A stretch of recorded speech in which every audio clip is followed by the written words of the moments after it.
नमस्ते बच्चों, क्या हाल चाल है, कैसे हैं आप सब लोग। सो बच्चों, जैसे भी बोर्ड एग्जाम बहुत नज़दीक है, 1 महीने में बोर्ड एग्जाम शुरू होने वाले हैं, तो हम लोगों को पीवाईक्यूज करना बहुत ज़्यादा ज़रूरी है। तो इस पीवाईक्यू सीरीज़ में आज हम करने जा रहे हैं मैथ स्टैंडर्ड का section C.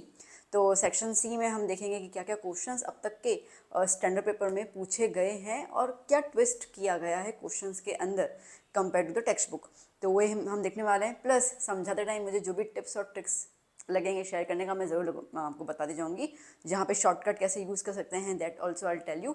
And please video को अच्छे से ना सुन सुन के ही समझिएगा, सुनिएगा ज़रूर, ठीक है। बहुत सारे बच्चे म्यूट कर लेते हैं और जो लिखते हैं वो ऐसा, पर कई बार क्या होता है ना, हम जो कुछ बोलते हैं ना वो ज़रूरी नहीं हम पेपर पर उसको लिखें, तो इसके लिए प्लीज़ सुनिएगा ज़रूर। तो चलिए शुरू करते हैं और देखते हैं कि सेक्शन सी में हमें किस टाइप के क्वेश्चंस अभी तक बोर्ड एग्जाम में पूछे गए हैं।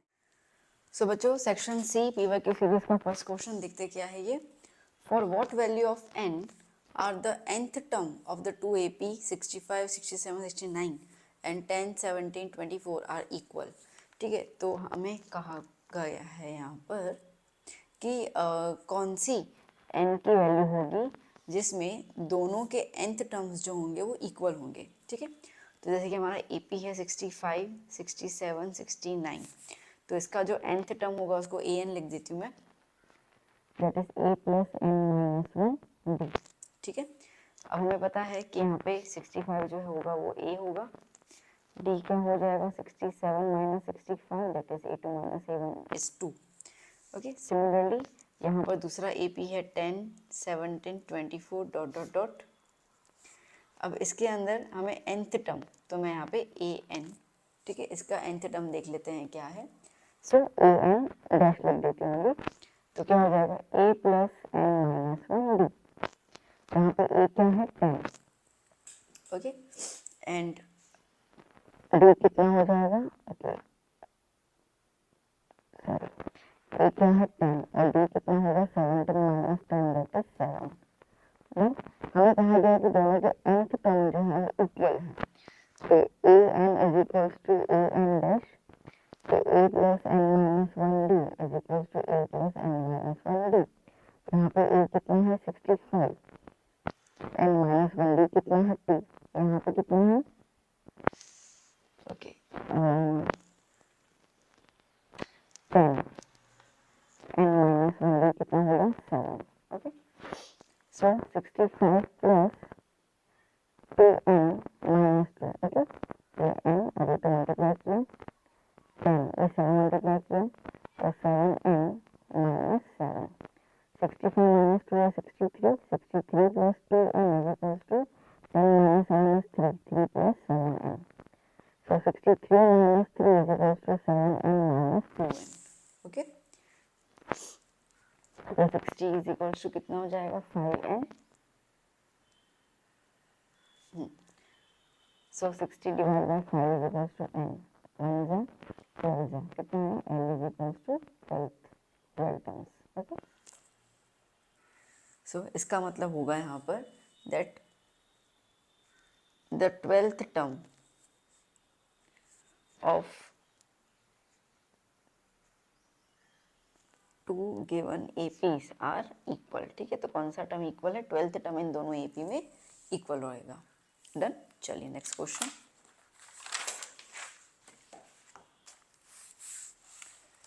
ओके, सो क्या क्वेश्चन है, find the sum of all terms of the AP। Done, आपको AP दिया हुआ है यहाँ पर -2, -5, -8 डॉट डॉट डॉट -22/227।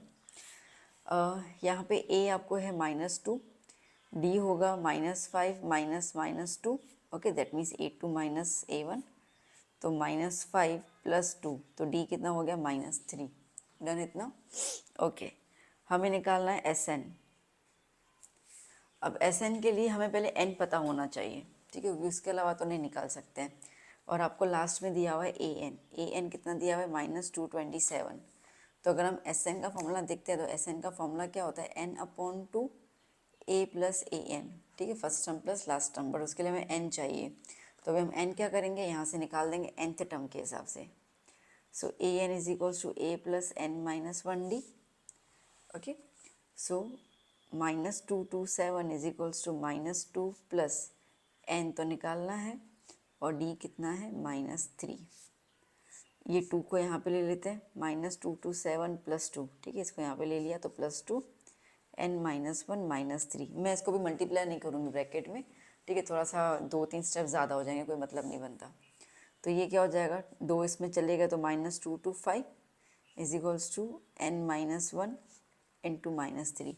ये -3 को अपॉन में ले लेते हैं हम लोग, ठीक है। So -2 to 5 upon -3 is equals to n -1, minus minus cancel, 3 1 ज़ा 3 7 ज़ा 21, 1 कैरी 5 ज़ा, तो कितना आया 75 इज इक्वल्स टू n -1। ये 1 यहाँ पे आया तो 75 plus 1 is equals to n, तो n कितना हो गया 76। डन, n 76 हो गया। अब हमें क्या निकालना है, Sn निकालना है। चलिए यहीं पे कर लेती हूँ मैं, स्पेस रह गई थी पीछे के क्वेश्चन की। Now Sn is equals to n upon two a plus a n. अच्छा, आप अगर ये वाली फॉर्मूला लगाना चाहो ना, Sn is equals to n upon two a plus n -1d, फिर भी लगा सकते हो, आंसर दोनों में सेम निकलेगा, कोई दिक्कत नहीं है। यहाँ तो क्या लास्ट टर्म दिया हुआ है ना 2 to 7, तो इसलिए मैंने ये वाली फॉर्मूला ही अप्लाई कर ली। तो कितने 76 टर्म्स का सम कितना होगा, a कितना है इसके अंदर, ठीक है, a हुआ यहाँ पर -2 और ए एन कितना है -2 to 7, ठीक है, लगा देते हैं यहाँ पर।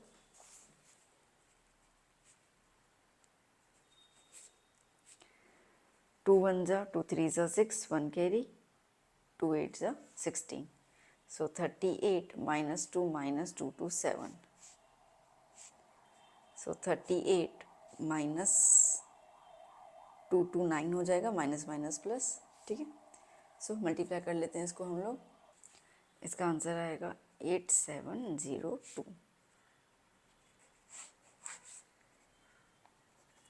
Done, clear. चलिए नेक्स्ट क्वेश्चन, थर्ड। क्या बोल रहा है, the length of the minute hand of a clock is 14 centimetre. ये क्लॉक, इसका जो ये मिनट हैंड रहेगा वो कितना रहेगा 14 सेंटीमीटर। सीधी बात, सेंटर से ये लाइन जा रही तो ये क्या हो जाएगी रेडियस, तो रेडियस कितना हो गया 14 centimetre. Find the area swept by the minute hand in 15 minutes, ठीक है। तो समझो यहाँ से लेकर यहाँ पे, ओके, जैसे ये 12 बजे हैं, 3 बजे, तो गैप 15 मिनट का होता है ना, ठीक है, मतलब कि सॉरी नॉट 3 बजे, मतलब कि इस तरीके से फॉर्म, ठीक है। तो 12:15, तो ये 12:15, ये 12 बज के और ये यहाँ पे 3 का, ठीक है, तो 12:15 का गैप मतलब 15 मिनट का होगा। तो 15 मिनट का ये जो एरिया है वो हम लोगों को निकालना है, बट ऑब्वियसली ये पूरा एरिया जो है वो आपको क्या बताएगा, माइनर सेक्टर। फिर आपसे एक और चीज़ पूछिए, find the distance to be swept to complete one revolution, ठीक है। तो ये एक रिवॉल्यूशन ख़त्म होने में, पूरा कंप्लीट एक रिवॉल्यूशन ख़त्म होने में कितना डिस्टेंस जो है वो लगता है, ठीक है। तो पहले एरिया निकाल देते हैं हम लोग। एरिया के लिए हम लोग को चाहिए थीटा, तो हमें पता है कि 360 degree is equal to 60 minutes, है ना। ये पूरा चक्कर जो होगा वो सर्कल है तो 360 डिग्री होगा, और कितने मिनट्स होते हैं 60 मिनट्स होते हैं। हमें कितने मिनट्स का निकालना है, 15 मिनट का निकालना है। तो 15 मिनट के लिए थीटा कितना हो गया, so therefore 360 into 15 upon 60 is equal to क्या हो गया थीटा। ये यहाँ मल्टीप्लाई हो गया, ये वहाँ हो गया, 1 ज़ा 6 ज़ा, ओके। तो थीटा इज इक्वल टू कितना हो जाएगा 90 डिग्री। Done, clear. अब एरिया निकाल देते हैं हम लोग, थीटा 90, यहाँ पे ऊपर कर लेती हूँ मैं।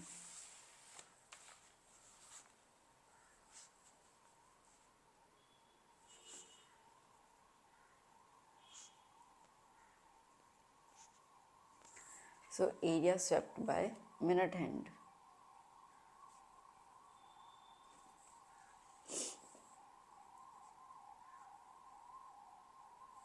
in 15 minutes is equals to pi r square theta upon 360, 22 upon 7, radius है 14,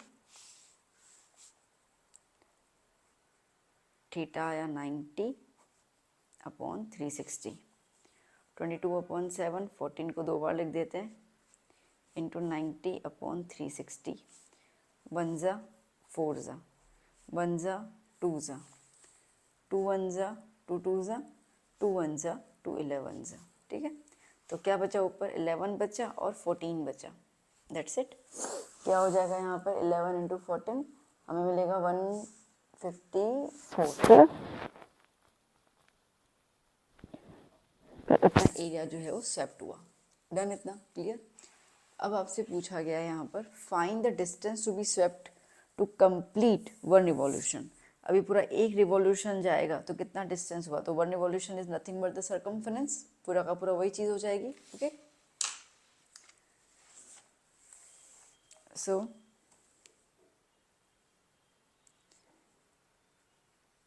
now distance to be swept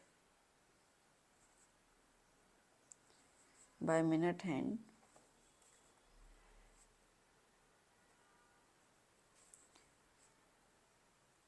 to complete 1 revolution is equals to 2 pi r, that is circumference हो जाएगा। 2 into 22/7 into 14, 1 जा 2 जा 2 into 22 into 2 44 into 2 कितना आया 88 centimetre. Done बेटा, clear. चलिए next question. बच्चों next question, a vessel is in the form of a hollow hemisphere mounted by a hollow cylinder। ठीक है, तो ये hollow hemisphere और उसके ऊपर ये hollow cylinder रखा हुआ है। The diameter of the hemisphere is 28 centimetre. ठीक है, तो अब यहाँ पे आपको दिया हुआ है हेमिस्फीयर और दिया हुआ है सिलेंडर। जितना आप अच्छे से फिगर बनाएंगे और इसके अंदर आप इसके क्या कहते हैं कि मेजरमेंट्स लिख देंगे तो आपको इजी रहेगा कि करना क्या है। तो आपसे कहा गया है कि एक वेसल बनाया गया है जिसके अंदर एक होलो हेमिस्फीयर है और उसके ऊपर सिलेंडर रखा हुआ है। The diameter of the hemisphere, hemisphere का डायमीटर है 28 centimetre and the total height of the vessel, total height of the vessel is 26 centimetre. Find the inner surface area of the vessel. अब देखिए जो diameter, ठीक है, तो यहाँ पे जो डायमीटर इस वेसल का होगा, आई मीन कि इसका होगा होलो हेमिस्फीयर का, वही होगा इसका होलो सिलेंडर का। तो यहाँ पे डायमीटर भी सेम आ गया 28 सेंटीमीटर, तो रेडियस कितना आ गया 14 सेंटीमीटर। अब यहाँ पे सिलेंडर में हाइट भी होती है। तो देखो बेटा, अब जैसे कि ये है हमारा रेडियस, ठीक है, सेंटर, तो सेंटर से लेकर ये हो गया रेडियस। अब अगर आप देखो तो ये वाला पॉइंट और ये वाला पॉइंट सेम है। रेडियस कितना है 14, तो 26 में से अगर 14 ये वाला माइनस कर लेंगे तो हम लोगों को हाइट ऑफ द सिलेंडर मिल जाएगा। ठीक है, तो क्या हो जाएगा 26 माइनस 14 कितना हो गया 12 सेंटीमीटर। ओके, तो अब हमें इसका निकालना है surface area. So now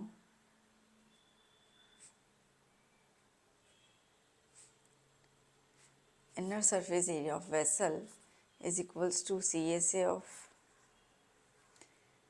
hemisphere plus CSA of cylinder। CSA of hemisphere is 2 pi r square and CSA of cylinder is 2 pi r h। 2 pi r common आ जाएगा, क्या रहेगा r प्लस h। 2 पाई की जगह 22/7, रेडियस की जगह 14 और height हो गया 12। ओके,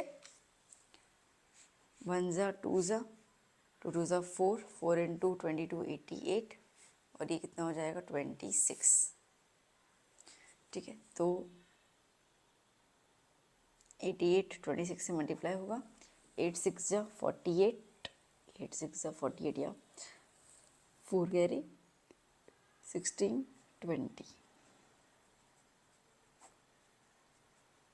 ओके, कितना आ गया 2288 सेंटीमीटर स्क्वायर। Done, clear. चलिए next question, question number 5। The following frequency distribution shows the ages of 100 persons. ठीक है, तो आपको ये 100 पर्सन्स के एजेस बताए गए हैं। हमें क्या निकालना है, मीडियन निकालना है। चलिए मैं इसको एक बार ड्रॉ कर लूँ।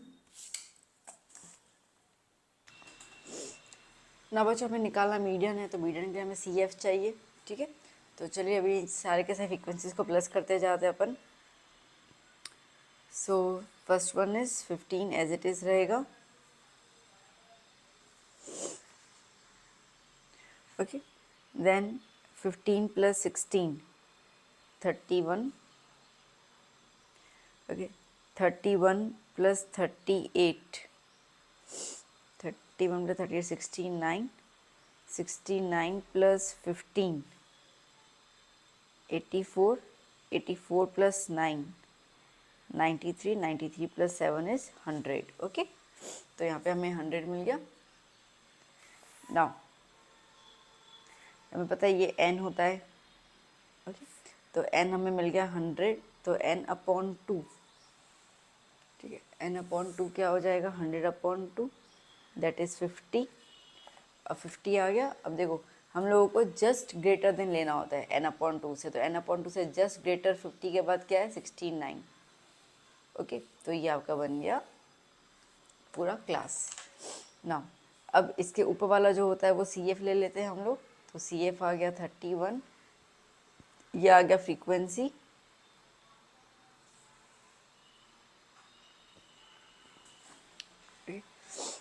देन ये 40 आ गया L.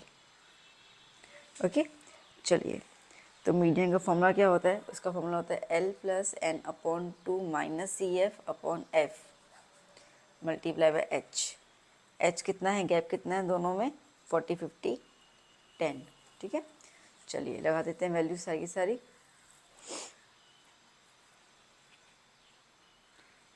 Forty plus n upon 2 is 50 minus c f is 31 upon f is 38 multiply by h is 10। Okay, 40 plus 50 minus 31 कितना रहेगा यहाँ पर,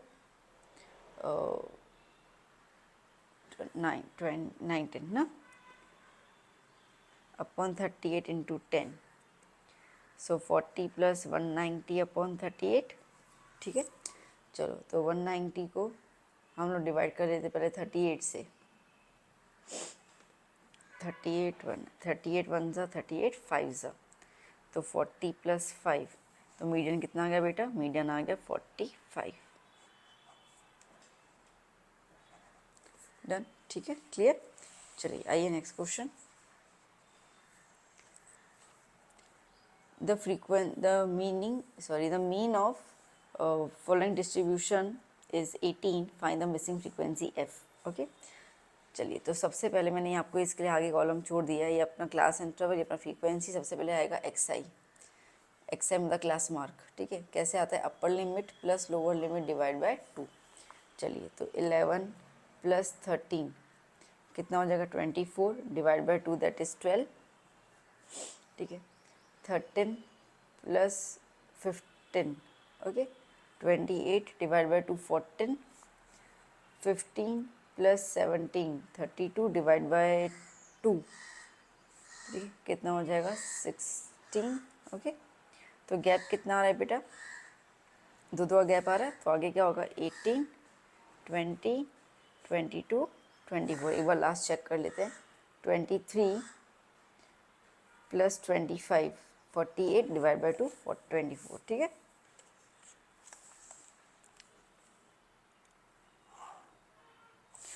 चलिए अब हम लोगों को क्या करना होगा, अज्यूम करना होगा। सो 1 2 3 1 2 3, ठीक है, इसको हम ले लेते हैं, ऑलमोस्ट मिडल को लेते हैं, हालांकि आप किसी को भी ले सकते हैं, कोई दिक्कत नहीं है।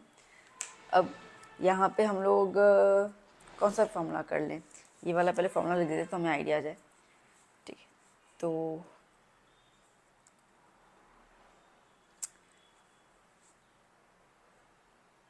Okay, A plus sigma f i D I upon sigma f आई कर लेते हैं। ठीक है, ये वाली फॉर्मूला, तो ए तो आ गया हमारे पास। अब क्या करना है, डी आई का फॉर्मूला क्या होता है, एक्स आई माइनस ए। ठीक है, एक्स आई माइनस ए, आइए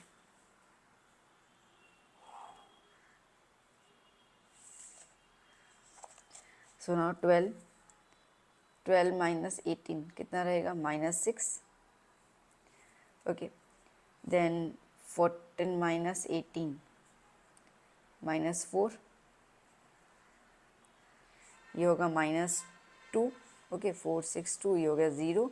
20 minus 18 is 2, then 4 and then 6. Done. चलिए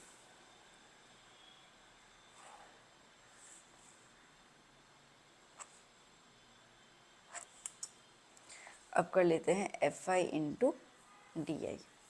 मल्टीप्लाई कर लेते हैं एफ आई डी आई का. ये रहा डी आई और ये रहा हमारे पास एफ आई.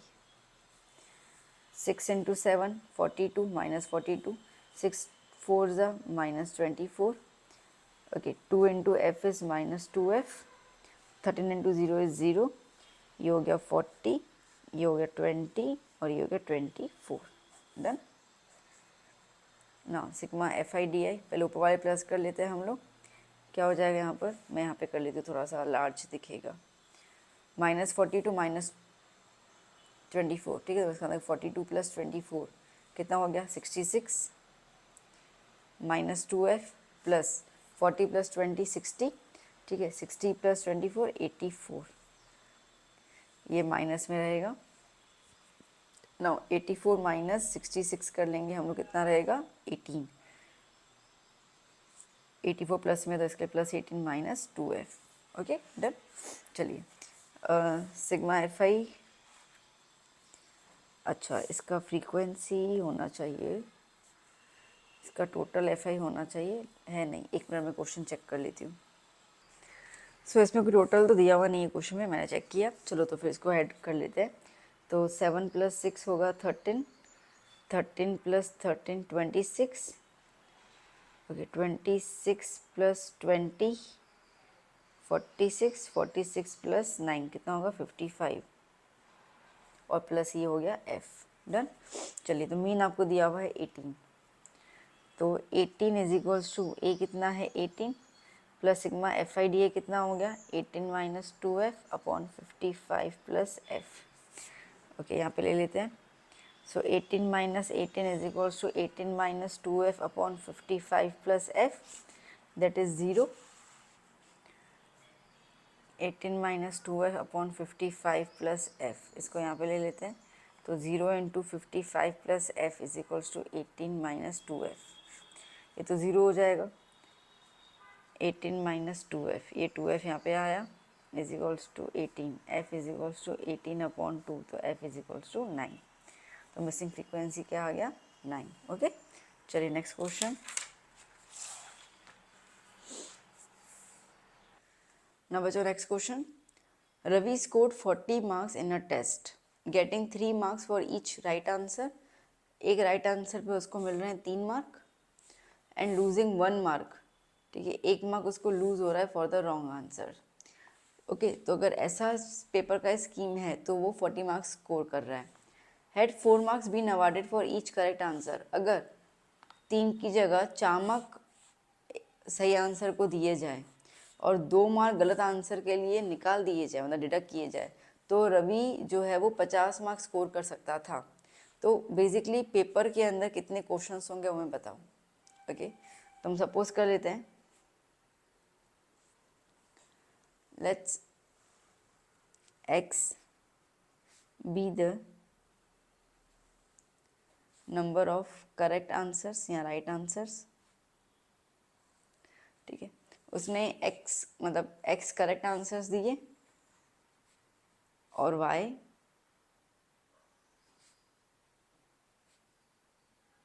Wrong answers.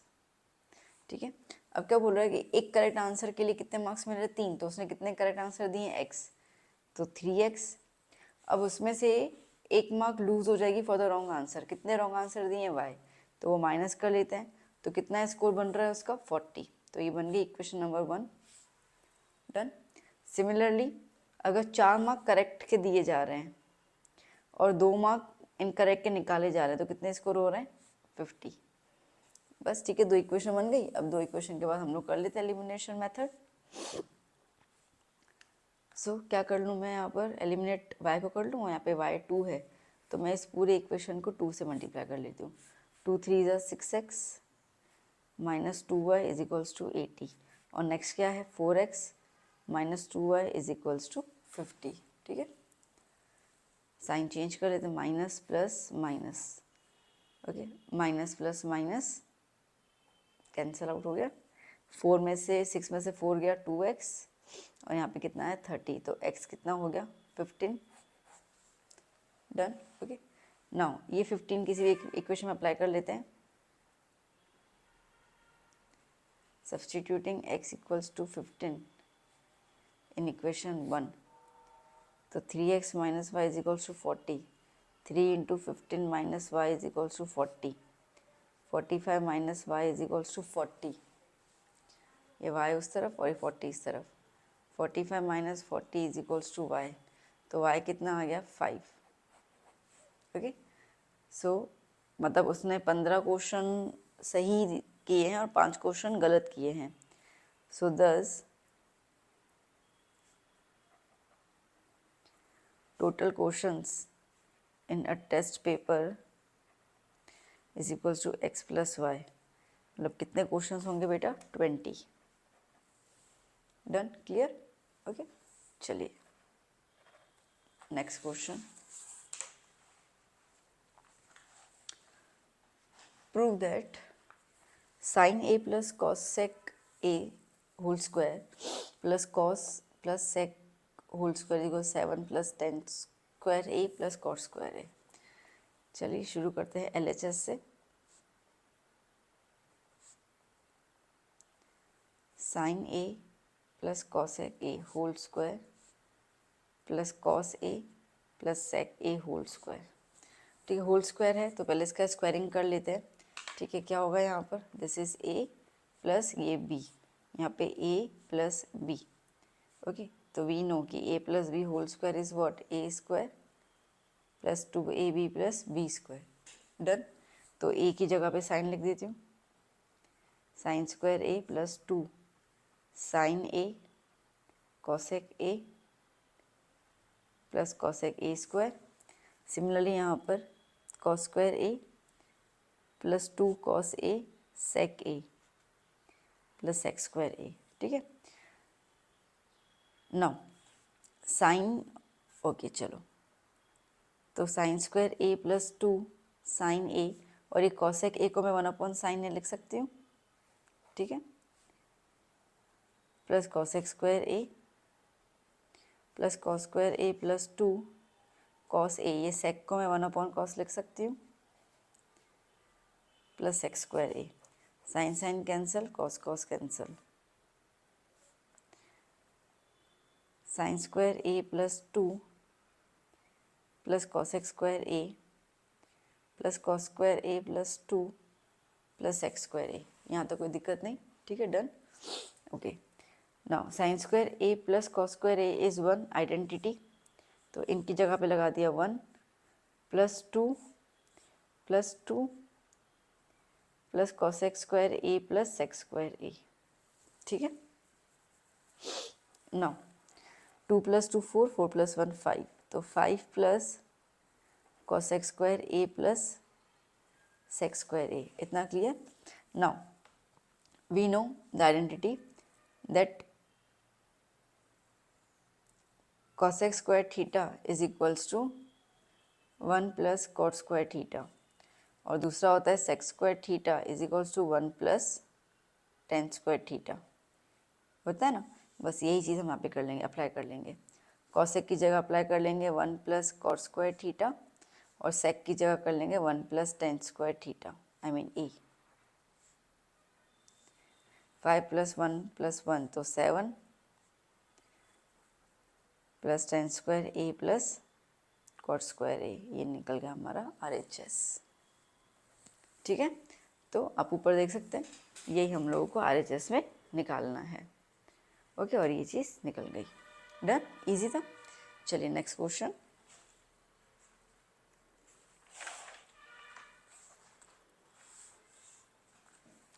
क्या कह रहा है, a medicine capsule is in the shape of a cylinder with 2 hemispheres stuck to each ends. ठीक है, the length of the entire capsule is 14 mm and the diameter is 5 mm. Find the surface area of the capsule. Okay, अगर हम ध्यान दें तो ये hemisphere और ये हेमिस्फेयर, ठीक है, तो ये एक हेमिस्फेयर, दूसरा हेमिस्फेयर, और ये रहा हमारे पास सिलेंडर। तो दो बेसिकली शेप आ रहे हैं, हेमिस्फेयर और सिलेंडर। डन। ओके, अब डायमीटर कितना बोला है? 5 mm। चलिए मैं पहले लिख देती हूँ हेमिस्फेयर और सिलेंडर। डायमीटर हेमिस्फेयर का 5 mm, तो रेडियस क्या हो जाएगा? 5/2 mm। अब बहुत सारे बच्चा भाई 5/2 आप बोलोगे मैम 2.5 लिख दो ना। हाँ लिख सकते हैं, कोई दिक्कत नहीं है। मैं जनरली क्या करती हूँ, पॉइंट में लेना पसंद नहीं करती, फिर वही डेसिमल हटा दो, ये कर लो, थोड़ी थोड़ी बहुत नाटक होता है। तो हम लोग क्या करते हैं, सीधा 5/2 कटिंग वटिंग में निकल जाएगा, ठीक है। तो ये थोड़ा ईजी हो जाता है और आपकी मिस्टेक्स यहाँ पे कम होने के चांसेस होते हैं। आप करना चाहें कर सकते हैं, कोई दिक्कत नहीं, आंसर तो क्या दोनों में निकलेगा, क्या ही फर्क पड़ता है, ठीक है। तो रेडियस तो दोनों का सेम आ गया। अब सिलेंडर में आती है हाइट। हाइट की अगर बात करें तो टोटल हाइट आपको दी हुई है 14 टोटल। अब इसमें से ये हेमिस्फेयर निकालना है, तो ये हेमिस्फेयर का ये वाला गैप और हेमिस्फेयर का ये वाला गैप, तो ये रेडियस ही हुआ ना, और तो क्या ही हुआ, ठीक है। ये सर्कल है तो ये सेंटर से लेकर तो रेडियस ही कहते हैं हम लोग। तो ये रेडियस कितना है? अब 5/2 और 5/2 दोबारा माइनस कर लेते हैं 14 में से। ओके, दैट इज 14 - 5 हो जाएगा, ठीक है। अब सीधी सी बात है ना, 5/2 इज 2.5, ये 2.5, तो ये 2.5 दो बार कर लो माइनस, तो 5 ही हुआ ना माइनस, ठीक है। दो hemisphere is nothing but the one circle और ना वन स्फेयर, तो रेडियस कितना है? तो यहाँ पर हो गया सर्कल का, चलो 10/2 डन। तो कितना आएगा यहाँ पे? 9, तो 9 mm का हाइट आ गया सिलेंडर का। ना अंदर दवाई होगी, सीधी सी बात है, तो पूरा में सी से निकालना है। Now CSA of capsule is equals to CSA of hemisphere plus CSA of cylinder. Okay. 2 pi r square plus 2 pi r h। अच्छा अभी हेमिस्फेयर दो बार है, इसके लिए CS ऑफ हेमिस्फेयर के साथ क्या हो जाएगा? 2 multiply,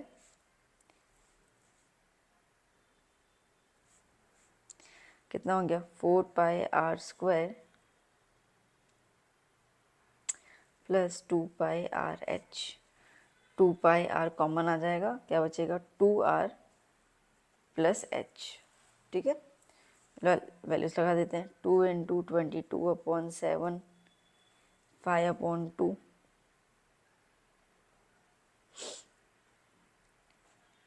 2 × 5/2 plus 9,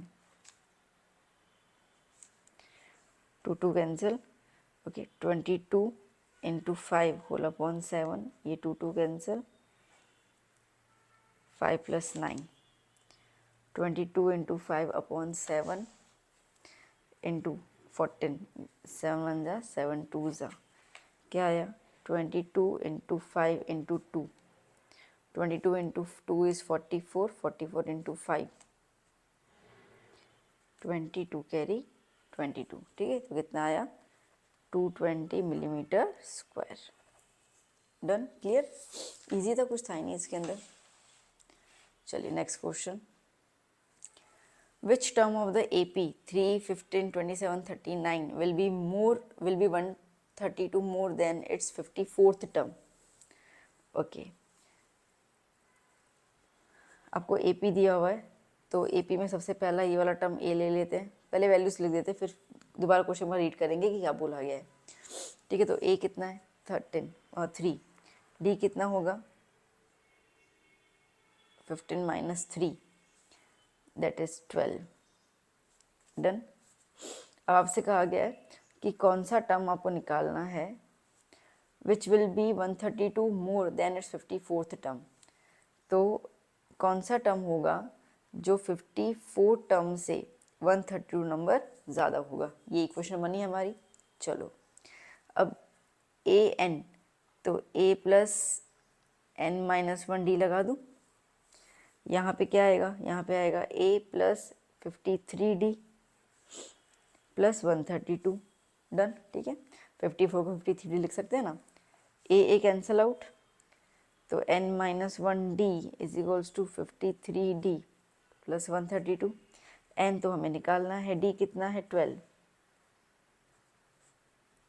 53 into 12 plus 132, n minus 1 into 12 is equals to 53 into 12। देखो आप लोग देख पा रहे होंगे मेरी कैलकुलेशंस जो है वो बहुत ज़्यादा मैं आपको इजी तरीके से करवा रही हूँ। ठीक है, ज़्यादा कॉम्प्लिकेटेड नहीं, मैं आपको ये नहीं बोलूँ पहले 54 टर्म की वैल्यू निकालो फिर उसमें रखो, ना ना, ठीक है, शॉर्ट में करो। मैथ्स का पेपर वैसे ही लेंथी हो जाता है और प्लस कई कई कुछ क्वेश्चन टिपिकल आ जाते हैं तो उसमें टाइम लग जाता है सॉल्व करने में, तो जितना हो उतना आप सिंपल तरीके से सॉल्व करते जाओ, कोई मार्क्स नहीं कटेंगे इसके अंदर, टेंशन मत लेना। ओके, प्लस 132 कर लिया, तो n minus 1 into 12 is equal to इनका प्लस कितना आएगा 197, n माइनस 1 197 डिवाइड बाय 12, ठीक है, डिवाइड बाय 12। ओके, यहाँ मल्टीप्लाई मिस्टेक कर ली मैंने, ठीक है, 53 इंटू 12 होगा 636, ठीक है, उसके अंदर हम प्लस कर रहे हैं 132, 132 कितना हो जाएगा 768, तो n minus 1 into 12 is equal to 768, n minus 1 is equal to 768 divide by 12 कितना हो जाएगा, n माइनस 1 इज इक्वल 64, ठीक है, 12 1 जा 12 6 जा 72, 4 कैरी 4 जा, तो 64 प्लस 1, ठीक है, यहाँ पे आ जाएगा, तो n इज इक्वल्स टू 65, ठीक है, तो 65th टर्म होगा AP का, जिसकी वैल्यू 54th टर्म से 132 नंबर ज़्यादा होगी, डन। चलिए नेक्स्ट क्वेश्चन,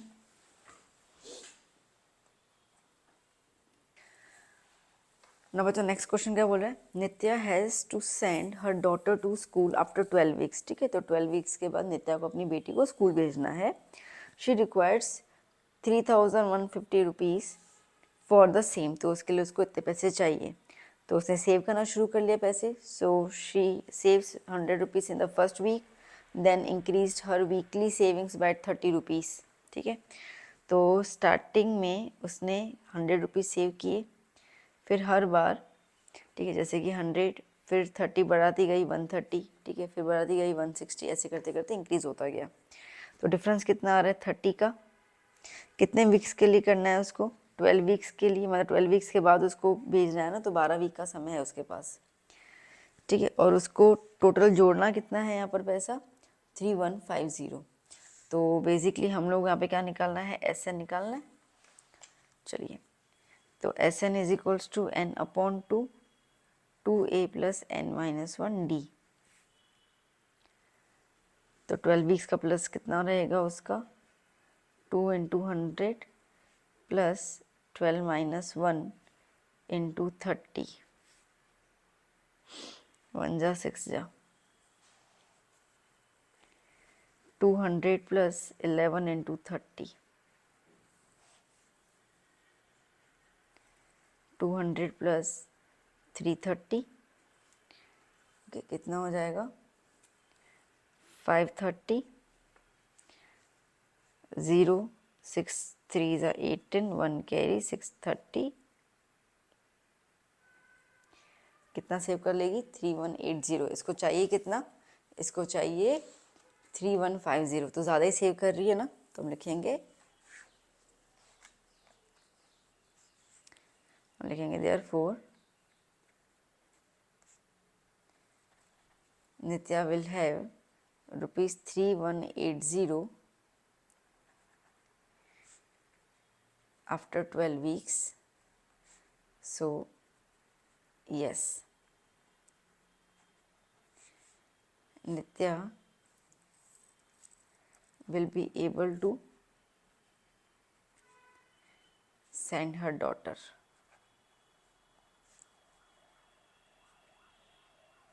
टू स्कूल। ठीक है, तो नित्या अपनी बेटी को स्कूल भेज सकती है। डन। चलिए नेक्स्ट क्वेश्चन। ना बच्चे 12th क्वेश्चन क्या बोल रहा है? Prove that the parallelogram circumscribing a circle is a rhombus. ठीक है, एक पैरेललोग्राम जिसके अंदर सर्कल है, सर्कमस्क्राइबिंग का मतलब होता है circle inside.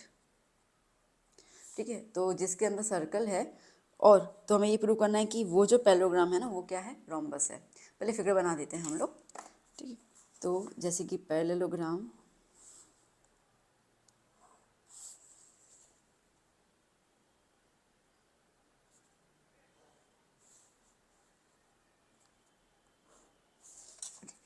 So let's say ABCD।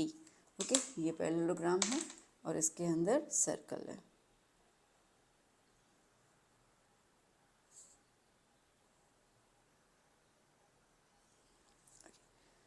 PQRS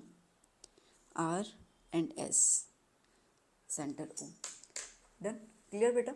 okay, सो पहले हम गिवन लिख देते हैं। गिवन में हमें दिया हुआ है parallelogram ABCD। So ABCD is a parallelogram. अब पैरेललोग्राम में अपोजिट साइड्स इक्वल होती है ना, so therefore AB is equals to CD। ठीक है, AB is equals to CD and AD is equals to BC। ये हमें आगे काम आएगा सॉल्व करने में। डन। ओके, हमें प्रूव करना है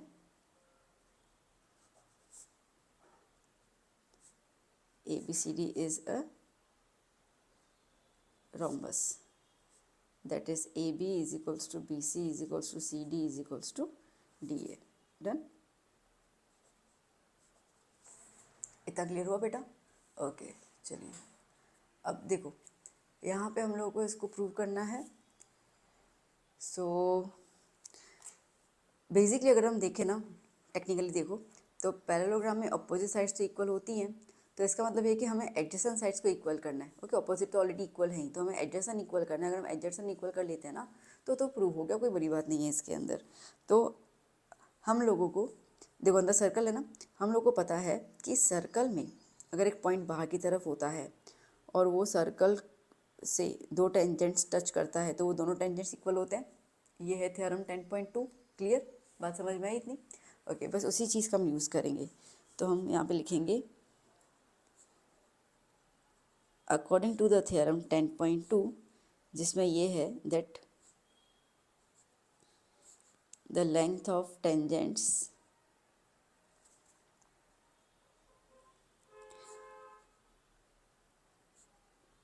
drawn from an external point to a circle are equal। ठीक है, तो अब हम लोग क्या कर लेंगे, जैसे कि यहाँ पे आप देखो जैसे पॉइंट A है, ये पॉइंट सर्कल के बाहर है। ठीक है, तो इसका मतलब ये है कि ये AP और ये AS इक्वल होंगे एज पर द थ्योरम 10.2, है ना। तो मैं लिख सकती हूँ यहाँ पे AP is equals to AS because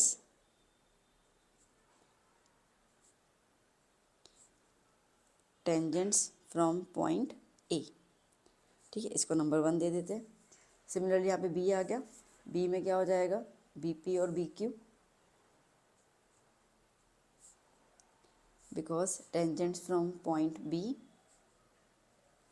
ठीक है, फिर क्या हो जाएगा C पॉइंट आ जाएगा, तो क्या हो जाएगा CQ एंड CR। ठीक है, from the point C and D point के साथ DR and DS।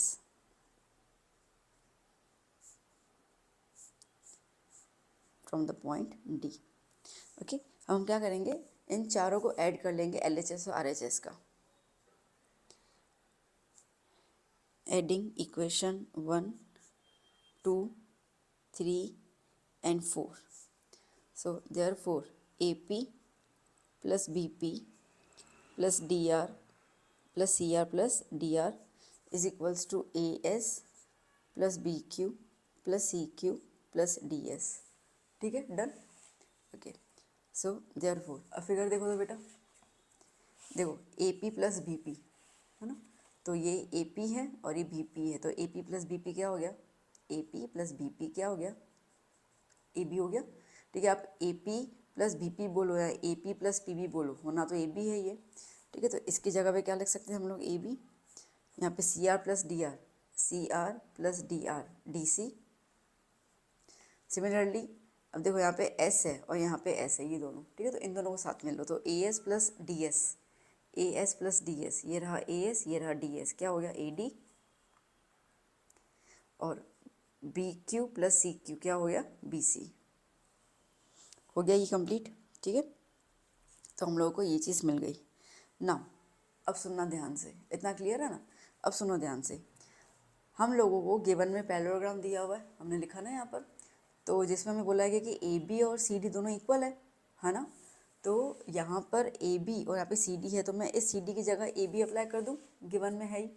Okay, so therefore A B plus A B, ठीक है, इज इक्वल्स टू, अब सिमिलरली यहाँ पे देखो A D plus B C है, मुझे एडजसेंट साइड्स इक्वल बतानी है ना, मैंने पहले ही बताया। तो अगर ए बी है तो ए बी के साथ एडजसेंट साइड यहाँ तो ए डी जाएगा, यहाँ बी सी जाएगा, जो भी है। तो आप यहाँ तो ए डी की जगह बी सी लिख दो या बी सी की जगह ए डी लिख दो, कोई भी एक चीज़ को रिप्लेस कर लेना। ठीक है, तो मैं यहाँ पे ए डी की जगह बी सी लिख देती हूँ, तो B C plus B C, done. मैं इसको यहाँ कंटिन्यू कर लेती हूँ। So therefore 2ab is equals to 2bc, 2 cancel, so therefore ab is equals to bc। आ गया एडजेसेंट साइड्स इक्वल, बस। सो देयरफॉर हम बोल सकते हैं यहाँ पे कि A B is equals to B C is equals to C D is equals to D A. Okay, so this implies that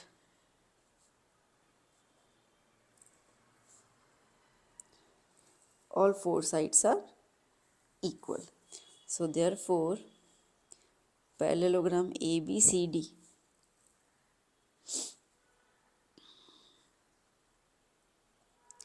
circumscribe a circle is a rhombus। Done, clear बेटा। चलिए next question.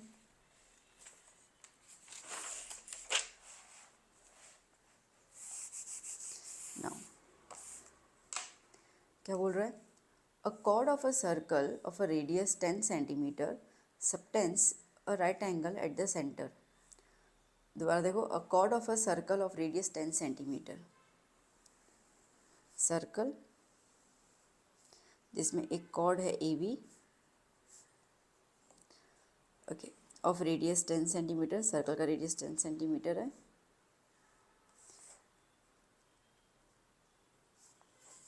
ये भी radius 10 centimetre, okay. Subtends right angle at the centre, angle कौन सा बना रहा है, 90 degree. Find the area of corresponding, minor segment निकालना है, मेजर सेक्टर निकालना है। ठीक है, चलिए minor segment,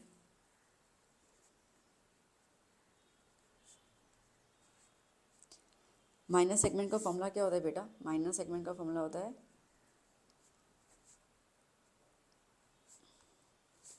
area of minor segment is equals to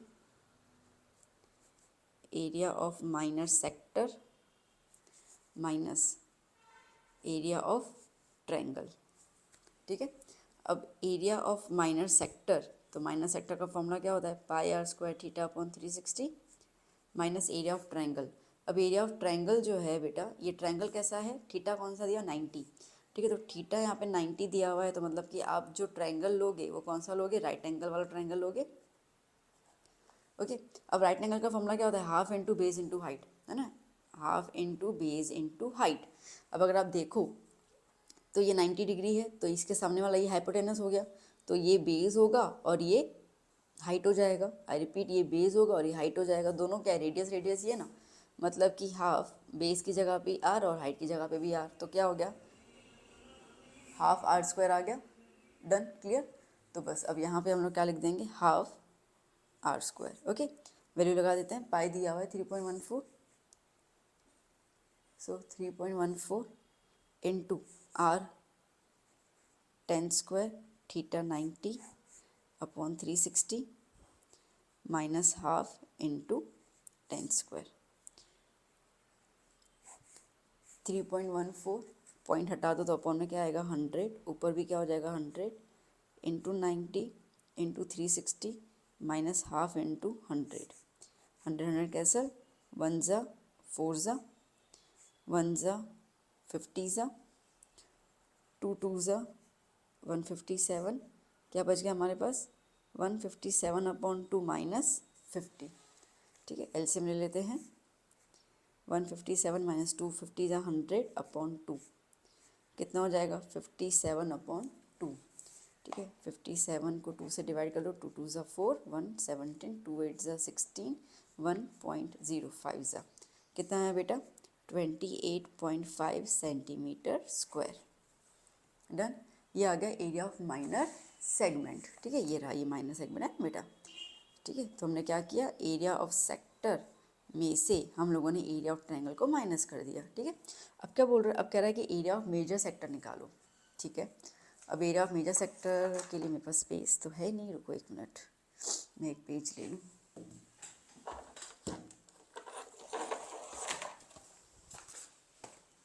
चलिए, एरिया ऑफ मेजर सेक्टर,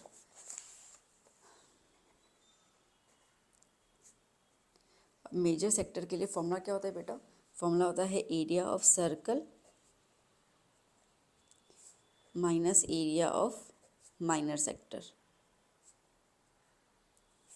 ठीक है ना, अब एरिया ऑफ सर्कल का फॉर्मूला क्या हो जाएगा, pi r square minus area of minor sector pi r square theta upon 360। अब देखो ये वाली वैल्यू अपन निकाल चुके हैं यहाँ पर, ये रहा। ठीक है, तो अगर मैं यहाँ पे देखूँ तो देखो यहाँ तक, ये तो बाद में अपन ने एलसीएम लिया ना, तो ये वाला जो है वो माइनर सेक्टर का एरिया है, कितना है 157 अपॉन 2। ठीक है ना, फॉर्मूला क्या है, area of minor sector minus में, तो माइनस के बाद तो ये है, तो माइनस के पहले एरिया ऑफ माइनर सेक्टर तो ये वाला ही है, तो इसको लिख देती हूँ मैं 157 अपॉन 2। तो यहाँ पे मैं लिख देती हूँ 157 अपॉन 2। ठीक है, लिख सकते हैं, कोई दिक्कत वाली बात नहीं है। और पाई आर स्क्वायर में 1.34 इंटू आर मतलब कि 10 स्क्वायर, तो 134 upon 100 into 100 is equals to 157 upon 2, 100 cancel, 314 sorry minus 157 upon 2। Okay, तो पहले तो 157 अपॉन 2 डिवाइड कर लेते, 2 7 ज़ा 14 1 17 2 8 ज़ा 16 1.05 कितना आया 314 माइनस 78.5।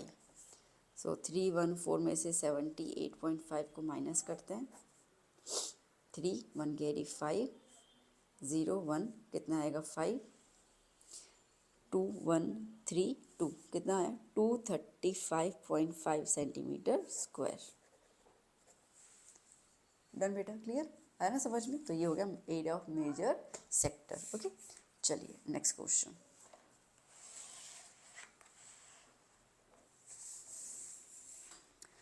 क्या है, 5 cards the 10 jack queen king and ace of diamonds are well shuffled with the face downwards. Okay, so 1 card is picked at random. ठीक है, 5 कार्ड्स हैं, तो यहाँ पे ये 5 कार्ड्स है, टोटल कार्ड्स कितने हो गए 5। प्रोबेबिलिटी में सबसे पहले टोटल लिख दिया करो तो तुम्हें आइडिया आ जाएगा। ठीक है, अब क्या बोल रहा है, what is the probability that the card is the queen. अब क्वीन कितनी बार है बेटा, रानी साहिबा कितनी बार है, एक ही बार है कार्ड में। एक तो 10 है, 10 नंबर, एक गुलाम है, एक रानी है, एक राजा है और एक इक्का है ना, तो क्वीन एक ही बार है। सो इवेंट ए क्या बोल रहा है, इवेंट ए कह रहा है हमसे find the probability of queen.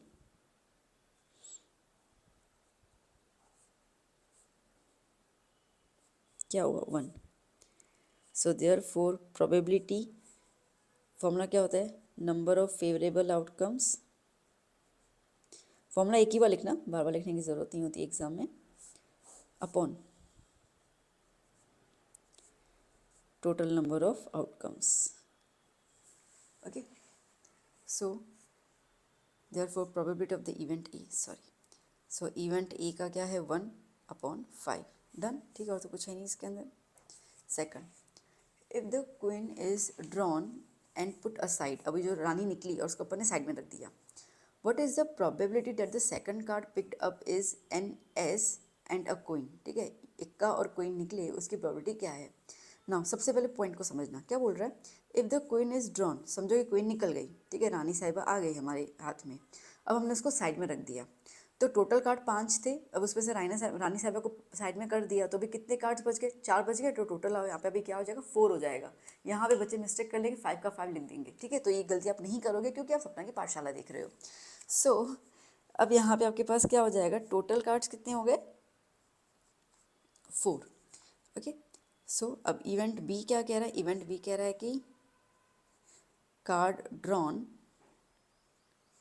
Is an S, अब अकेला एक ही है ना, ये इक्का, ठीक है, वो एक ही है, तो probability of the event B क्या हो जाएगा, 1/4, सिंपल, ठीक है, और इसके अंदर ये ए था, ठीक है, इसी में ही नंबर बी।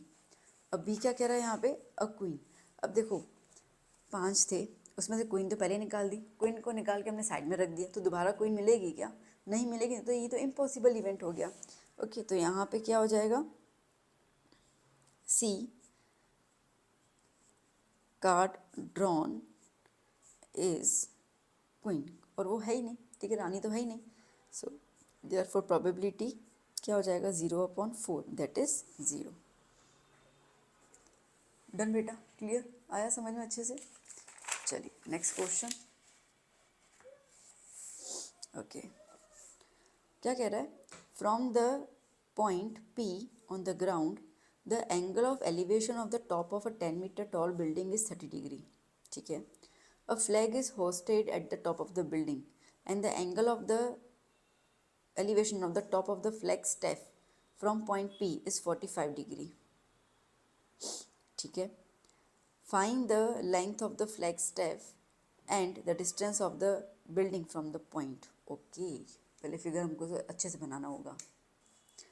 सो बच्चों पहले हम फिगर बना देते हैं। तो क्या कह रहा है कि from the point P on the ground, ठीक है, एक ग्राउंड पे पॉइंट P है और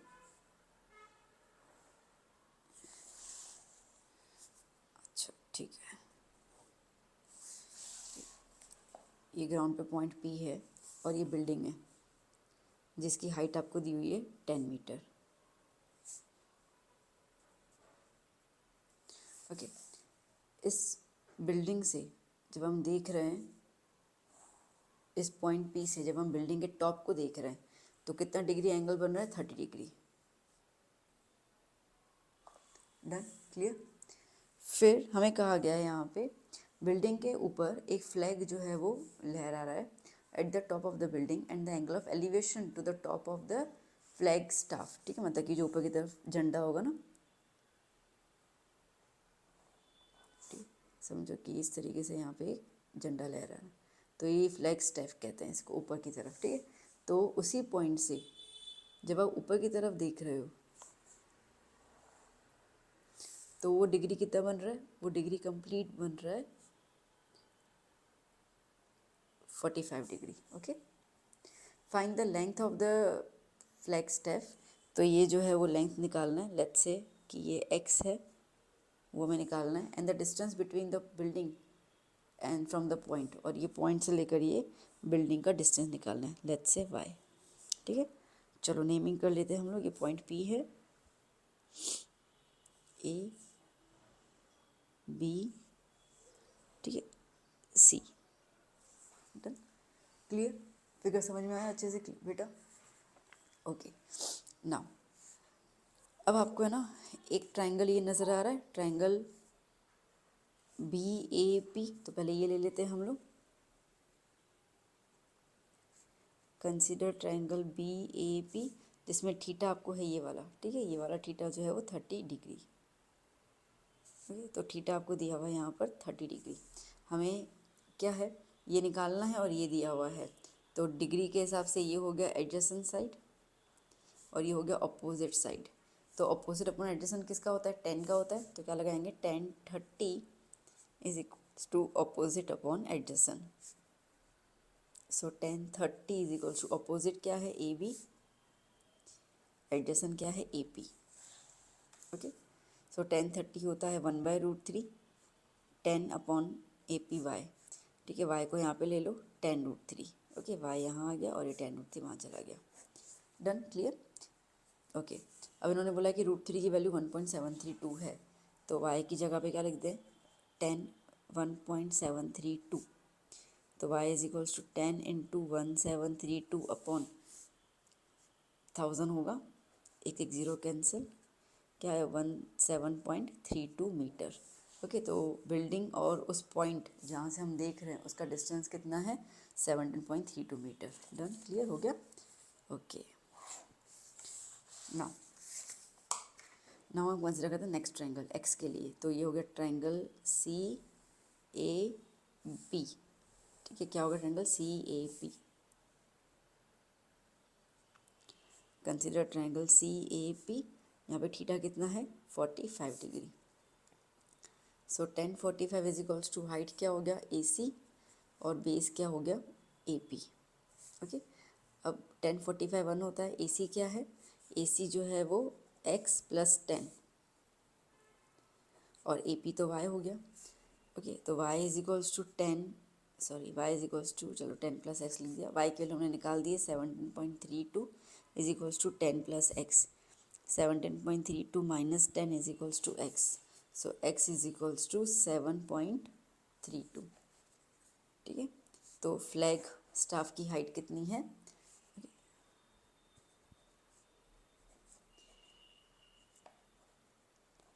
length of flag staff is 7.32 metre. Done बेटा, क्लियर, आसान था क्वेश्चन। चलिए next question number 16। Okay, so question 16 हमसे क्या कह रहा है यहाँ पे, find the area of the triangle formed by joining the mid points of the sides of a triangle whose vertices are. अच्छा, एरिया ऑफ ट्रायंगल निकाला नहीं, ये वाला तो आप में है ही नहीं, सॉरी, सिलेबस रिड्यूस हो गया था ना, तो ये पहले आता था। ठीक है, तो सॉरी ये ओमिटेड होगा। अब में एरिया ऑफ ट्रायंगल नहीं है, सिर्फ डिस्टेंस फॉर्मूला है और सेक्शन फॉर्मूला है, एरिया ऑफ ट्रायंगल का नहीं है। ओके, तो इसको हम छोड़ देते हैं। चलिए next question, prove that 1 plus sine theta upon 1 minus sine theta is sec theta plus tan theta. LHS ले लेते हैं, 1 plus sine A upon 1 minus sine A under root, इसको करते हैं रैशनलाइजिंग। ठीक है, तो 1 प्लस साइन ए, रैशनलाइजिंग मतलब क्या होता है, नीचे वाला नंबर लिखना होता है साइन चेंज करके, तो माइनस है तो क्या होगा प्लस, 1 माइनस साइन ए 1 प्लस साइन ए, ये हो जाएगा 1 plus sine A whole square, same है, और नीचे आएगा यह है ए माइनस बी और ये है A plus B, that is A square minus B square. ठीक है, तो A square that is 1 square मतलब 1, चलो 1 square minus sine square A.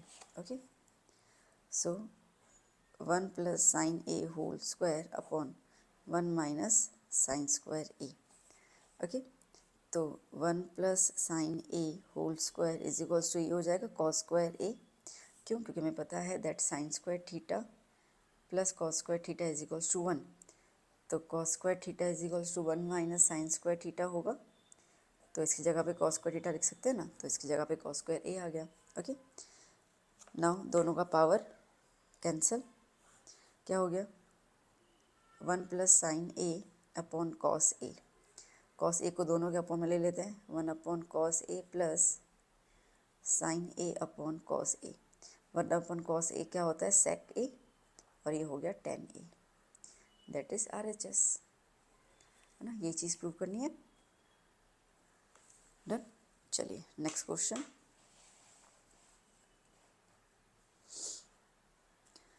for what value of k will be the following pair of linear equation having infinitely many solutions. Okay, so kx plus 3y minus के minus 3, इसको मैं compare कर लेती हूँ a1x plus b1y plus c1 के साथ। तो a1 आ गया k, b1 आ गया 3, c1 आ गया माइनस के minus 3।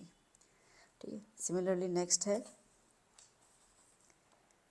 12x plus K y minus K is equal to 0, a2x plus b2y plus c2 is equal to 0। तो a2 आ गया 12, b2 आ गया k और c2 आ गया माइनस के। ओके, अब इन्होंने कहा है कि इन्फाइनेटली मैनी सॉल्यूशंस, तो उसके लिए कंडीशन क्या आती है हमारे पास। चलो मैं यहाँ पे कर लेती हूँ ताकि ये वाला चीज़ देखने को मिलेगा ना यहाँ पे। ठीक है,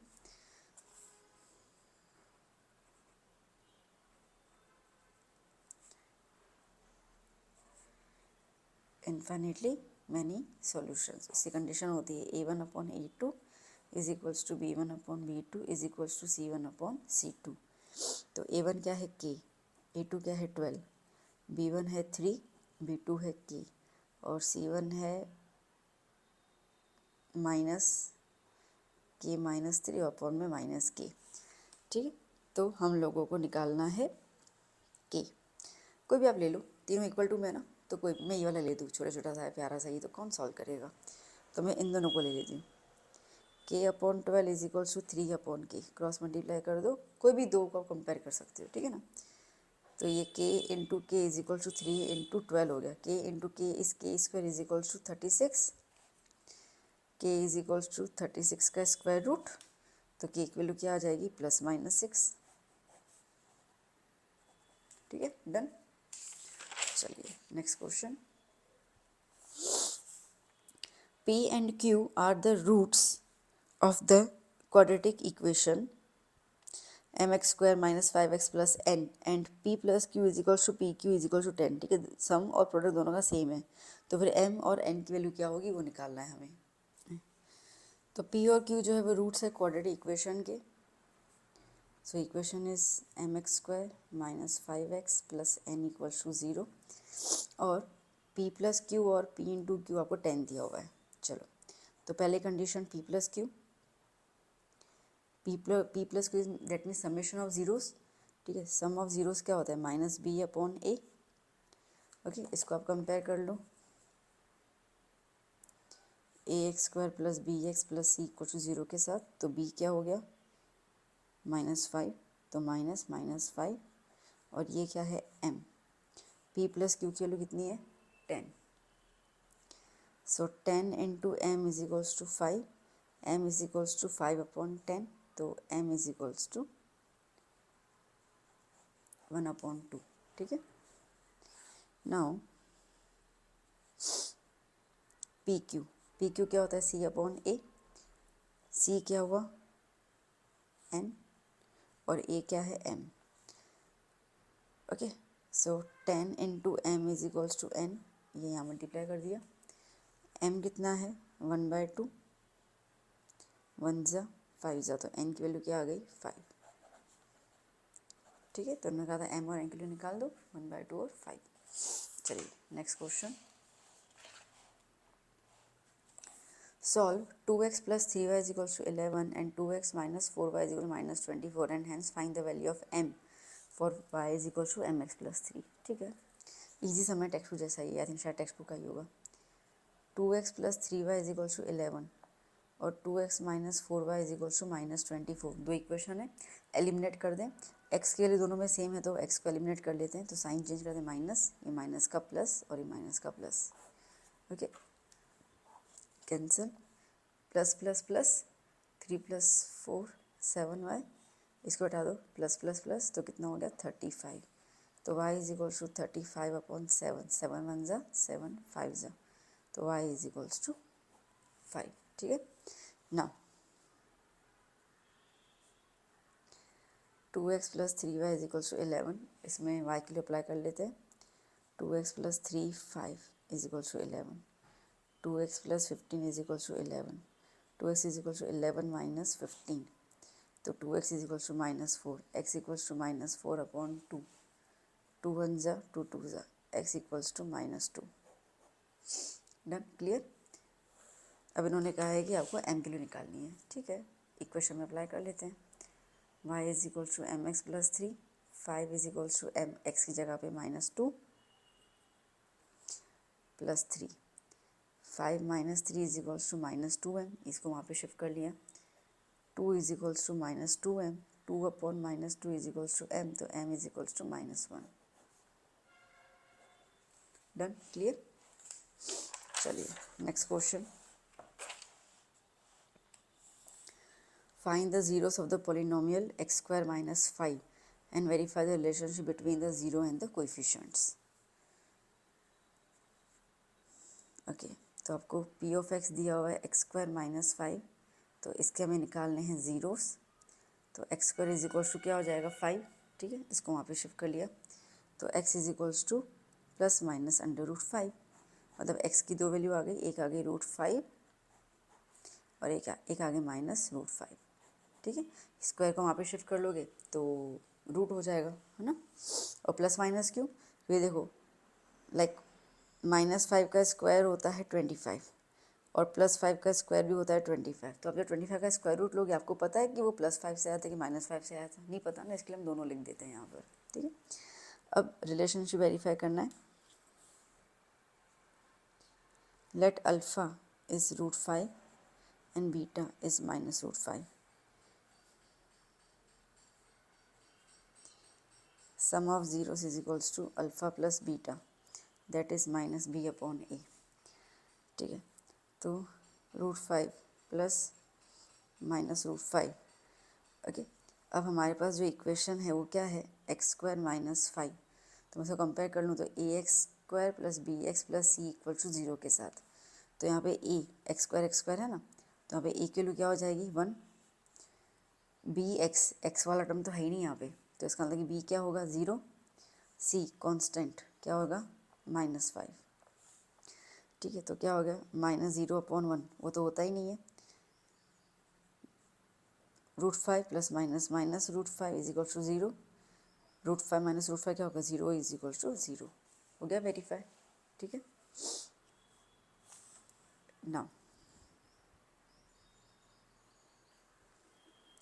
अब हमें लेना है alpha into beta. Alpha into beta होता है c/a, ठीक है। अल्फ़ा आ गया √5, बीटा आ गया -√5, सी क्या है -5 और ए क्या है 1, ठीक है। तो √5 इंटू √5 5 और ये हो गया -5/1 इज -5, वेरीफाइड, ठीक है, डन। चलिए next question. Find a quadratic polynomial whose zeros are, okay. Alpha और बीटा आपको दिया हुआ है ज़ीरोस और हमें पॉलिनोमियल निकालना है, पर पहले हम थोड़ा सॉर्ट आउट कर लेते हैं। अल्फ़ा प्लस बीटा निकाल देते हैं हम लोग, तो 5 plus √3 plus 5 minus √3 cancel, 5 plus 5 क्या हो गया 10। अल्फ़ा इंटू बीटा निकाल देते हैं, 5 प्लस √3 5 माइनस √3, तो ये है a प्लस बी और ये है a minus b, that is a square minus B square. 25 minus 3 कितना हो गया 22, ठीक है ना। हाँ, अब फॉर्मूला लगा देते हैं। p of x is equals to k x square minus alpha plus beta x plus alpha into beta, ये लगाना होता है formula. k x square minus alpha plus beta क्या है 10x, अल्फ़ा इंटू बीटा क्या है 22, दैट्स इट, आ गया हमारा पॉलिनोमियल, डन। चलिए next question. Determine A P whose third term is 16, third term मतलब A3 आपको 16 दिया हुआ है, and seventh term exceeds the fifth term by 12। Seventh term जो है वो फिफ्थ टर्म से 12 नंबर ज़्यादा है, मतलब कि सेवन्थ टर्म और फिफ्थ टर्म के बीच का जो गैप है कितना है 12 नंबर का, ठीक है। चलिए ओके, मैं पहले इसको ले लेती हूँ। A7 minus A5 is equals to 12। A7 को हम लोग A प्लस 6D लिख पाएंगे, है ना, सिंपल पता ही अपने को। माइनस A5 को हम लोग A plus 4D is equals to 12। A plus 6d minus a minus plus minus 4d is equals to 12। A cancel out, 6d minus 4d कितना हो गया 2d इज इक्वल्स टू 12। ठीक है, so d is equals to 12 upon 2, तो d is equals to 6। Now a3 is equals to 16। अब a3 को हम लोग a प्लस 2d लिख पाएंगे।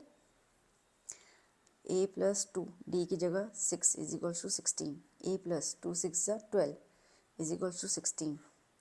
तो a is equals to 16 minus 12, तो a is equals to 4। Done. हमें कहा है कि डिटरमाइन द ए पी निकाल दो। तो ए पी क्या होता है, A plus D, A plus 2d, इसको ही बोलते हैं ना अपन। ए क्या है 4। ओके, अब इसमें ए प्लस डी मतलब कि 4 प्लस 6 10, सब में 6 प्लस करते जाओ 16 dot dot dot, A P बन गया हमारा। ठीक है, दैट्स इट। ओ इतनी सारी स्पेस लीव कर दी मैंने। चलिए next question. 200 logs are stacked in a following manner such that 20 logs are in the bottom row। पहले 20 logs मतलब कि वुड के जो वो गोल गोल ऐसे पेन की तरह ना गोल गोल logs आते हैं, उसको हम कहते हैं। ठीक है, तो 20 नीचे की तरफ है, फिर उसके ऊपर वाला 9 10, फिर उसके ऊपर वाला 18, ऐसे करते करते तो हमारे यहाँ पे AP बन रहा है देखा जाए तो 20 9 10 18 and so on dot dot dot dot. 200 logs are stack, total कितने लॉग्स लगाए गए हैं 200 ऐसे लॉग्स लगाए गए। And how many rows are the 200 logs placed. ठीक है, तो हमें निकालना है n। And how many logs are in the top row, top row मतलब कि an। ठीक है, an में कितने लॉग्स होंगे वो हमें निकालना है। ओके, टोटल कितने हैं 200, इसका मतलब हमें SN दिया हुआ है 200। ठीक है, तो यहाँ से हमारे पास a आ गया 20, d आ गया 19 माइनस 20 दैट इज -1। ओके, तो वैल्यूज तो सारी क्लियर हो गई। चलो ए डी है, यहाँ से एन निकल जाएगा एस एन से। S n is equals to n upon 2 2a plus N minus 1d। 200 is equals to n upon 2 2 into 20 plus N minus 1 multiply कर लेते हैं।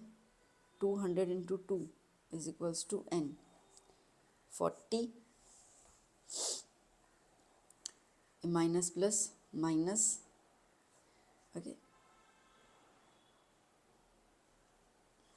डन, ब्रैकेट ओपन कर दिया। ओके, सो ओके क्या हो गया ये 400 एन को okay n 41 minus n 400 is equals to 41 n minus n square. ठीक है, ये दोनों टर्म को आगे ले जाती हूँ मैं, तो क्या हो जाएगा n square minus 41 n plus 400 equals to 0। इसको हम करेंगे स्प्लिटिंग मिडल टर्म। फिर से लिख लेती हूँ मैं n square minus 41 n plus 400 equals to 0। Okay, 400 के फैक्टर्स ऐसे निकालने हैं, ये हमें 41 मिडल में मिलना चाहिए।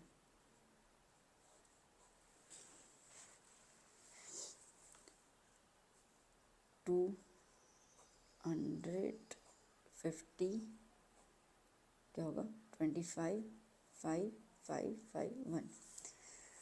ओके, 2 2 ज़ा 4 4 2 ज़ा 8 8 2 ज़ा 16 16 और 25 कितना होगा, हाँ 41 आ गया। तो एक ही झटके में आ गया, मतलब कि एक फैक्टर हमारा बन रहा है 25 और एक फैक्टर हमारा बन रहा है 16। मल्टीप्लाई करते प्लस करते हैं तो 41 मिल जाएगा, मल्टीप्लाई करेंगे तो 400 मिल जाएगा। Okay, so n square minus पहले greater number 25 n minus plus minus 16 n plus 400 equals to 0। Okay, यहाँ पे एन कॉमन आएगा, n minus 25 minus 16 n minus 25। Okay, so n minus 16 n minus 25 is equals to 0। तो n minus 16 equals to 0 which implies कि n होंगे 16 terms, n minus 25 is equals to 0 which indicates n is equals to 25। Okay done. Now अब n की दो values आई, ठीक है, हमें बताना है अभी ए एन। सो पहले n इक्वल टू 16 के लिए ए एन निकाल देती हूँ। A N is equals to A plus N minus 1 D. So A 16 के लिए ए कितना है 20, 16 माइनस 1 डी कितना है -1, 20 प्लस 15 इंटू -1, 20 माइनस 15 तो कितना आया 5। तो अगर हम n 16 लेते हैं मतलब कि टोटल जो रोज़ है वो अगर हम लोग 16 लेते हैं तो टॉप वाले रो पे क्या how many logs are present in top row, तो टॉप रो पे कितना होगा 5 ऐसे लॉग्स होंगे। और अगर हम n 25 लेते हैं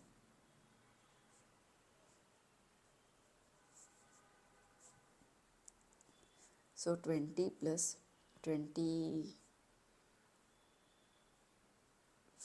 minus 1 into -1, 20 plus 24 minus 1, 24 into -1, 20 minus 24 कितना है -4। -4 तो पॉसिबल ही नहीं है ना, लॉग्स माइनस में तो नहीं जाएंगे, तो ये वैल्यू पॉसिबल नहीं है, ठीक है। तो इसका मतलब कि 5 लॉग्स आएंगे और इसके लिए n is not equal to 25, n जो है वो 25 नहीं होगा 16 वाला होगा। Done, clear. चलिए ना next question. Two concentric circles are of radii 5 centimeter and 3 centimeter. Okay, concentric का मतलब होता है एक के अंदर एक,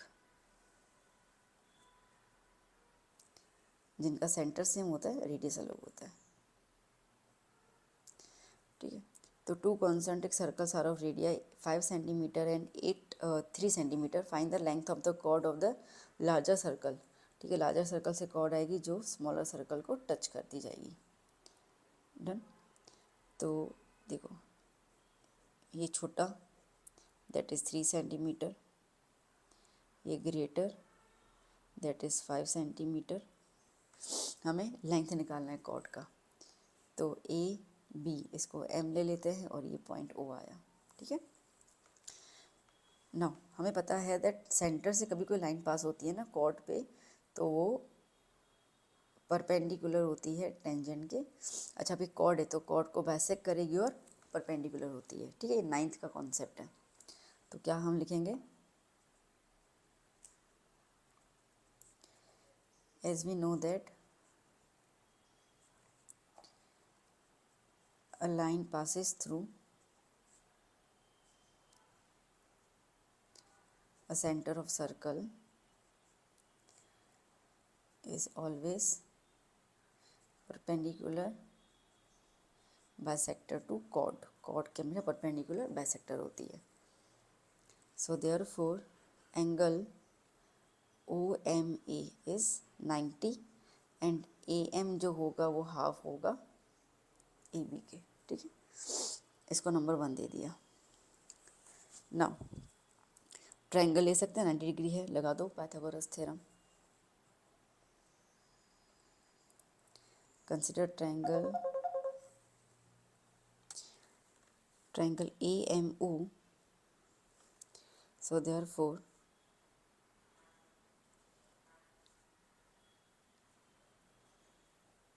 बाय पाइथागोरस थ्योरम क्या हो जाएगा, OA square is equals to AM square plus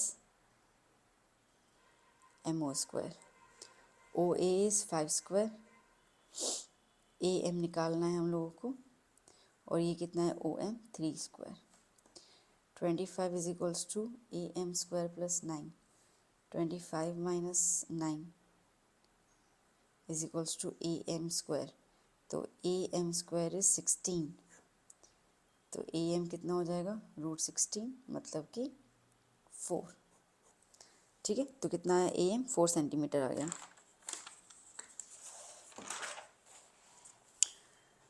so AM is equals to 4 centimetre. हमें निकालना है AB, तो हमने लिखा था that AM is a half of AB equation 1 में। तो 4 is equals to half of AB, तो 4 into 2 is equals to AB। So therefore AB is equals to 8 centimetre. Done. चलिए next question. Two tangents TP and TQ are drawn from a circle with the center O from an external point T. Prove that PTQ is equal to 2OPQ. Okay. So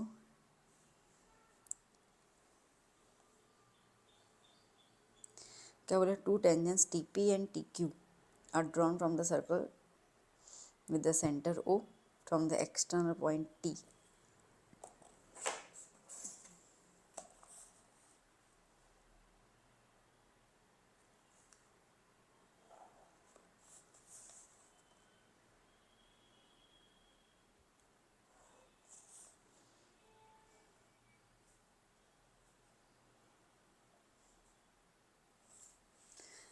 done.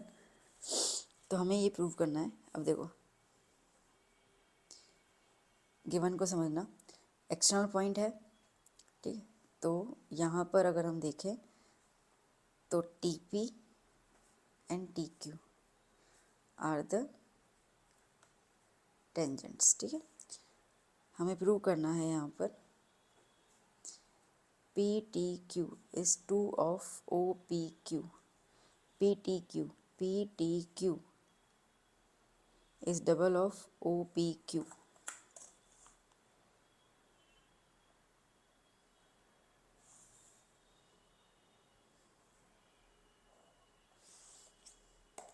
ठीक, चलो proof देख लेते हैं।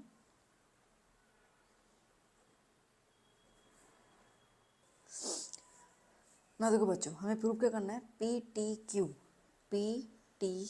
ये angle prove करना है किसके equal, किसके डबल? OPQ के। OP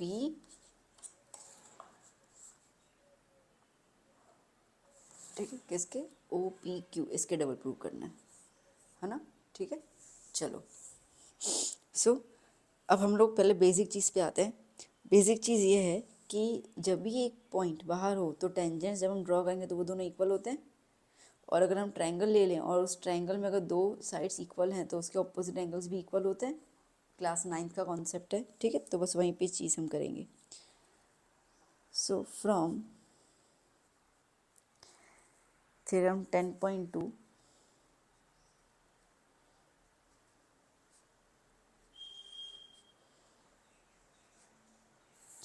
length of tangents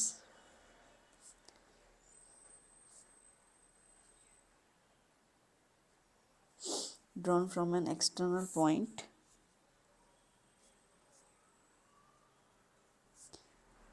to a circle are equal. So therefore TP is equals to TQ, ठीक है। TP और TQ इक्वल हो गया।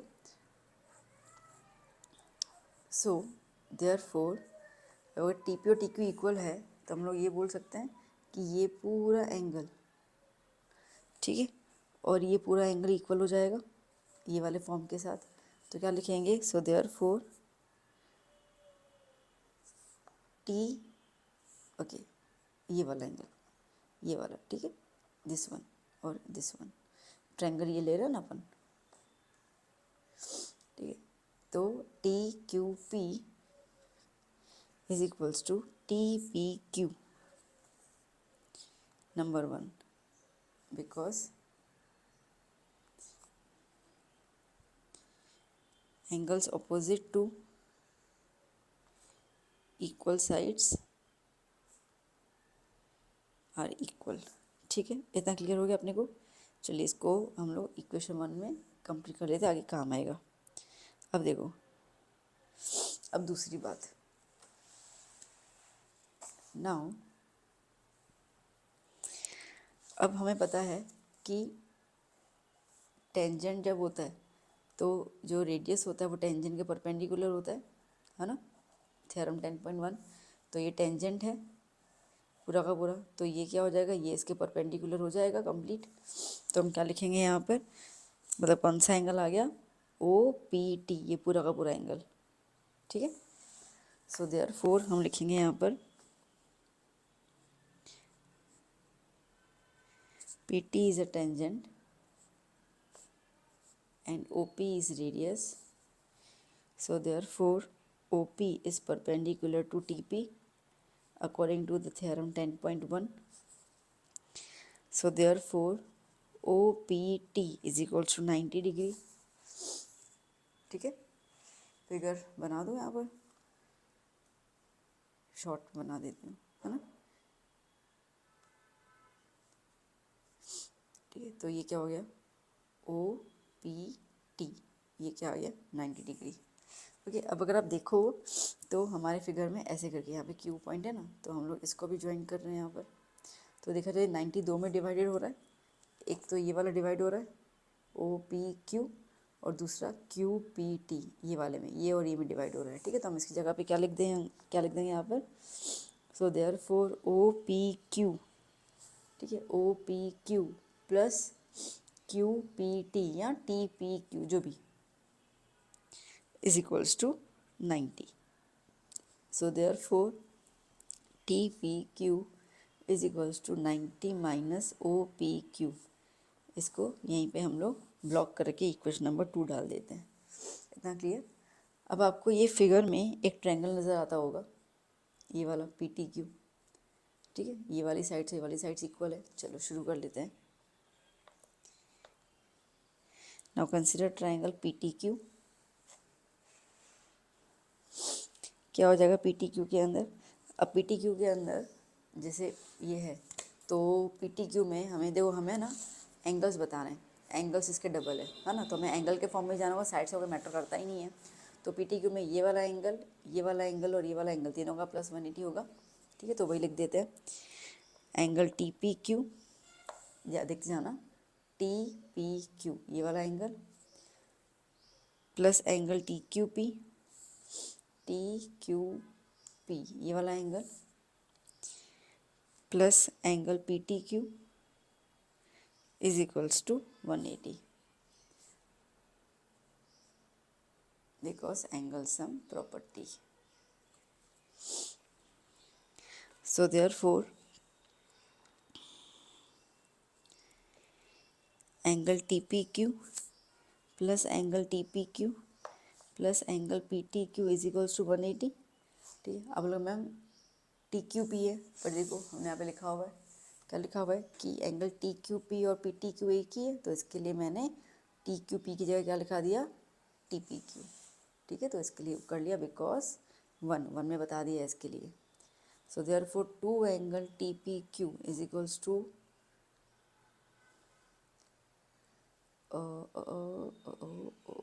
इज इक्वल्स टू, नहीं प्लस आएगा ना, plus angle PTQ is equals to 180.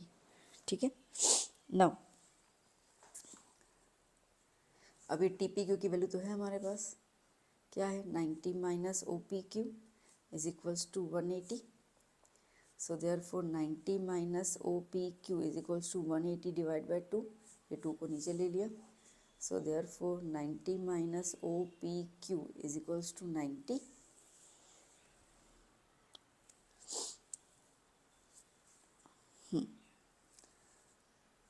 नहीं, गलती कर ली मैंने, इसकी जगह पे ये लिख दिया ना, प्लस PTQ भी तो आएगा, प्लस PTQ. हाँ, तो फिर ये 90 मल्टीप्लाई होगा, इसमें नहीं जाएगा, तो ये हो जाएगा 180 माइनस 2. ठीक है, तो ये क्या हो जाएगा 180 minus 2 OPQ plus PTQ is equals to 180. ये 180 180 कैंसिल. ठीक है, minus 2 OPQ is equals to PTQ. इसको वहाँ पे ले लेती हूँ, minus 2 OPQ plus PTQ equals to 0. एक कट कैंसिल हो गया, इसको यहाँ पे ले लेते हैं, तो क्या हो जाएगा PTQ is equals to 2 of OPQ. Done. ठीक, जो करना था वो डिराइव हो गया, यहाँ थोड़ी सी मिस्टेक हो गई, सॉरी फॉर दैट. चलिए next question 27.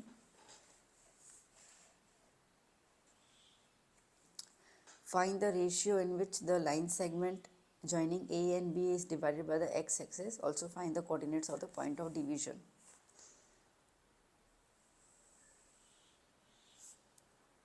A B 1, -5 -4, 5 is divided by the point P और वो x एक्सिस पे है। तो x एक्सिस से मतलब कि x की कोई ना कोई वैल्यू होगी और y क्या हो जाएगा 0, है ना। x एक्सिस लिखा है ना, दैट मीन्स कि x की वैल्यू कोई ना कोई होगी और y क्या हो जाएगा 0। देखो जैसे ग्राफ है तुम्हारा, तो तुमने यहाँ पर पॉइंट A लिया, ये पॉइंट B लिया और इसको ज्वाइन किया। तो इसको जब ज्वाइन किया तो इस पॉइंट पे कटिंग हो रही है और ये किस पे है, एक्स एक्सिस पे है, मतलब कि एक्स की कोई ना कोई वैल्यू आएगी। फॉर एग्जांपल 2 पर, वाई की तो है ही नहीं तो 0। तो यहाँ पे हमें पता नहीं तो हमने ए ले लिया यहाँ पर। Also find the coordinates of the point of division, ये भी निकालना है और रेशियो भी निकालना है, मतलब कि एम और एन भी निकालना है और इसकी वैल्यू भी निकालनी है। ठीक है, चलो सेक्शन फॉर्मूला लगाएंगे इसके अंदर।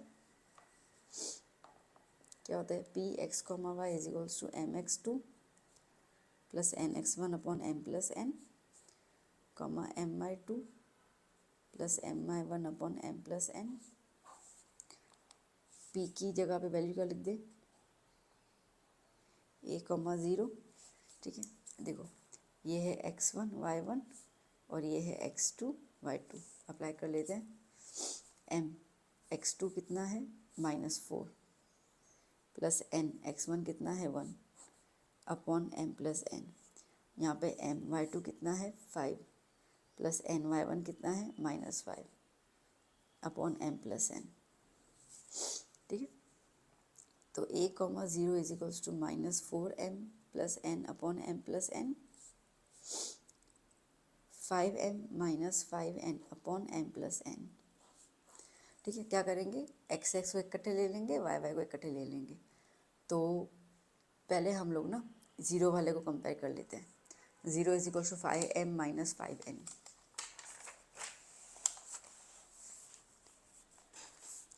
सो therefore 0 is equals to 5m minus 5n upon m plus n।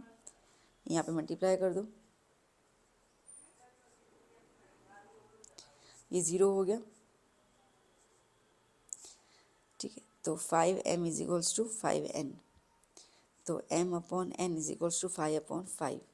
तो m upon n is equals to 1 upon 1, मतलब कि m और n का रेशियो कितना आया 1:1। ठीक है, ये तो हो गया।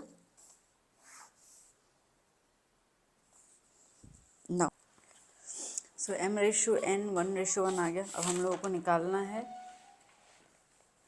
ये कोऑर्डिनेट। ठीक है, तो ये एक्स एक्सिस के हिसाब से, तो अब इसको और इसको कंपेयर कर लेंगे। तो a is equals to -4m upon, okay, a is equals to -4m plus n upon m plus n। ठीक है, चलिए, सो m और n क्या है 1:1 है। तो a is equals to -4 1 plus 1 upon 1 plus 1, a is equals to -4 plus 1 upon 2, a is equals to -3 upon 2। Done. चलिए next question, find the area of the segment A Y B is given. Area of the segment होता है, ये minus segment निकालना है हम लोगों को। Radius दिया हुआ है 21 और ए ओ बी दिया हुआ है 120 डिग्री। ठीक है, चलिए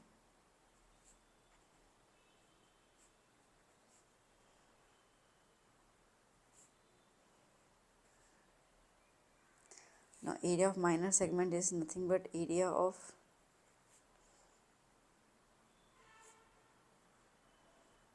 minor sector minus area of triangle. So area of minor sector is pi r square theta। अब ये ट्रायंगल का फॉर्मूला कैसे लगाएंगे हम लोग, वो थीटा दिया हुआ है 120। ठीक है बेटा, तो जब भी थीटा 120 हो ना, तो एरिया ऑफ ट्रायंगल का फॉर्मूला हो जाएगा half 1/2 r square sine theta. ये फॉर्मूला याद कर लो। ठीक है, यही होगा। एक बहुत लंबा मेथड भी है, बल्कि मतलब नहीं बनता है लंबे मेथड में। ठीक है, मैं इससे फॉर्मूला निकल सकता है, तो हम निकालेंगे इससे। तो क्या हो जाएगा, half are square sine theta 22/7। Radius आपको दिया हुआ है 21 सेंटीमीटर, थीटा है 120 minus half 21 square theta 120 degree. Okay, चलिए यहाँ पे ले लेती हूँ। पहले मैं इसी चीज़ को दोबारा लिख देती हूँ। 22/7 into 21 square into 120 minus half 21 square sine 120. Okay, so 22/7, 21 दो बार मल्टीप्लाई बाय 120 माइनस हाफ 21 दो बार इंटू, अब साइन 120 कितना होगा, √3/2. जो साइन 60 होता है ना, वही साइन जो है वो 120 भी होता है. ठीक है, वैसे तो चेंज है, बट अभी तुम्हारे लेवल के हिसाब से आप चीज़ समझ के चलो आप लोग. तो क्या होगा, 7 3 22 into 3 into 21 into 120 minus 21 441 upon 2 2 4 into √3. Okay, सबको सॉल्व कर लेते, मल्टीप्लाई कर लेते सब लोगों को. सो सबसे पहले हमारे पास आता है यहाँ पर 22 ने 22 66 इंटू 21 इंटू 120 माइनस 441 1.73 अपॉन 4.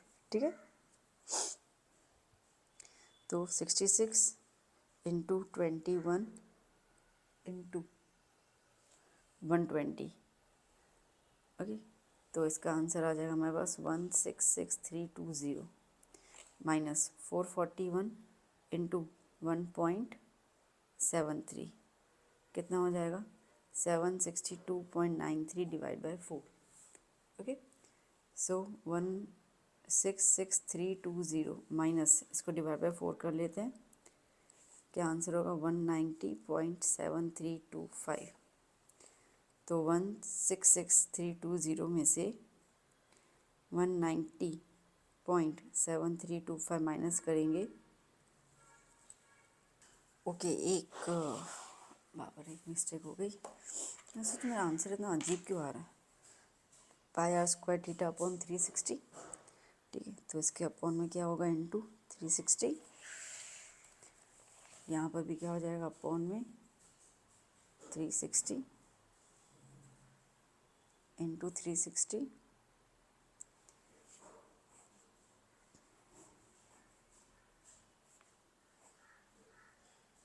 ठीक है, वैसे तो आगे कैलकुलेशन कर सकते हैं, बट अब ऊपर भूल गई तो इसके लिए यहाँ पे कर लेती हूँ.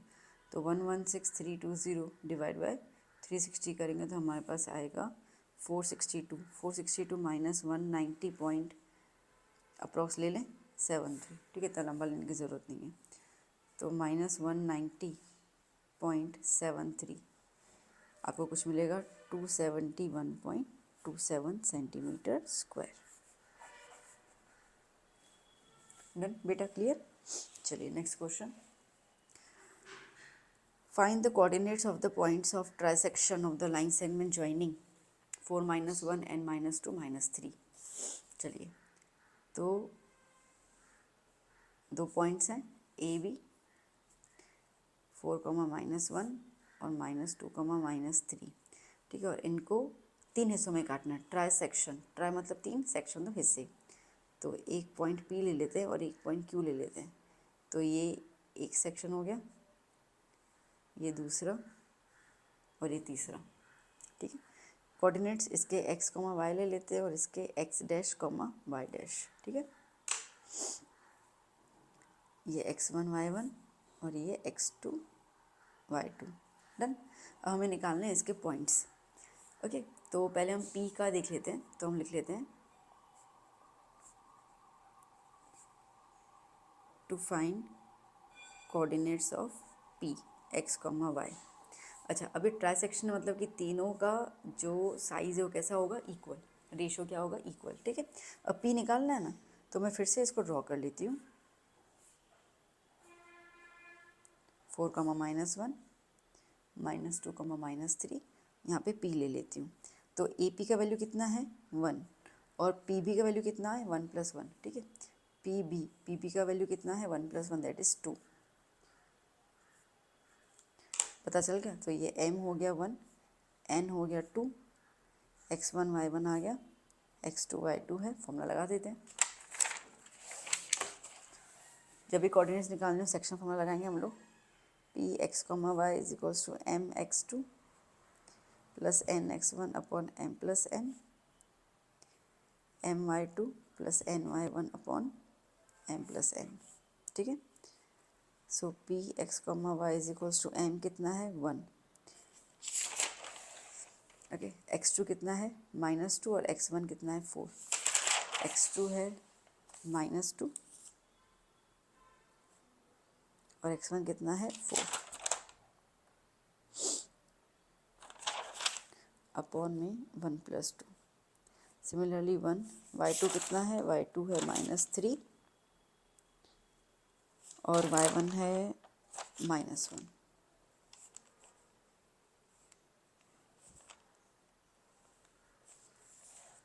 ठीक है, so P x comma Y is equals to -2 + 8 upon 3 -3 -2 upon 3। P x comma Y is equals to 6 upon 3 -5 upon 3। 3 1 ज़ा 3 2 ज़ा, तो पी के कोऑर्डिनेट्स क्या हो गए बेटा 2, -5 अपॉन 3। ठीक है, सिमिलरली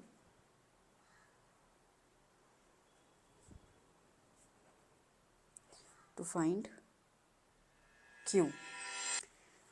ठीक है, अब फिर से हम नंबर लाइन ड्रॉ कर लेते हैं। ए बी, यहाँ पे क्यू पॉइंट था। ठीक है, ए के कोऑर्डिनेट से 4, -1 और बी के हैं -2, -3। ये एम और ये एन। अब देखो बेटा,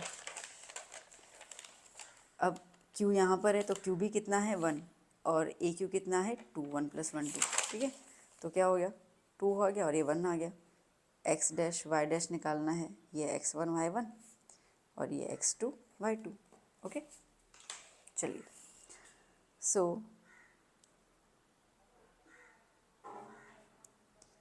mx2 + nx1 upon m + n, my2 + ny1 upon m + n। x2 कितना है -2 प्लस n की जगह पे 1, x1 कितना है 4 अपॉन 2 + 1। ठीक है, सिमिलरली 2 y2 कितना है -3 n y1 कितना है -1 अपॉन 2 + 1 -4 + 4 अपॉन 3 और ये क्या होगा -6 -1 अपॉन 3। ओके, -4 + 4 0 अपॉन 3 -7 अपॉन 3 क्या हो गया 0, 7 अपॉन 3। ये क्यू के कोऑर्डिनेट्स पता चला कैसे करना है ना। तो ऐसा वो कितने भी सेक्शन बोले ना, 4 सेक्शन बोल दिया, 4 सेक्शन में निकाल सकते हैं, हालांकि बोलेंगे नहीं बट इन केस। ठीक, चलो now the last question of the session. चलिए शुरू कर लेते हैं। अ पिगी बैंक कंटेन्स 100 50 पैसा कॉइन्स। चलो 50 पैसा कॉइन्स कितने हैं 100 है। 50 रुपी 1 कॉइन, रुपी 1 कॉइन्स कितने हैं 50। ठीक है, रुपी 1 कॉइन्स कितने हैं 50। 20 रुपी 2 कॉइन्स, 2 रुपये के सिक्के कितने हैं 20 है। And 10 rupee 5 coins. ठीक है, तो रुपी 5 के कितने कॉइन्स हैं 10 है। ऐड कर लेते, क्या होगा 100 150 170 180, कितना हो गया टोटल कॉइन्स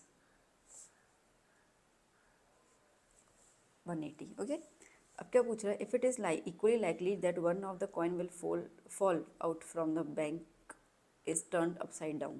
ठीक है, व्हाट इज है, तो हम लोग ना वो पिगी बैंक ऊपर नीचे कर रहे, तो एक सिक्का बाहर निकल आया, तो क्या प्रोबेबिलिटी है कि वो सिक्का जो होगा वो 50 पैसे कॉइन का होगा।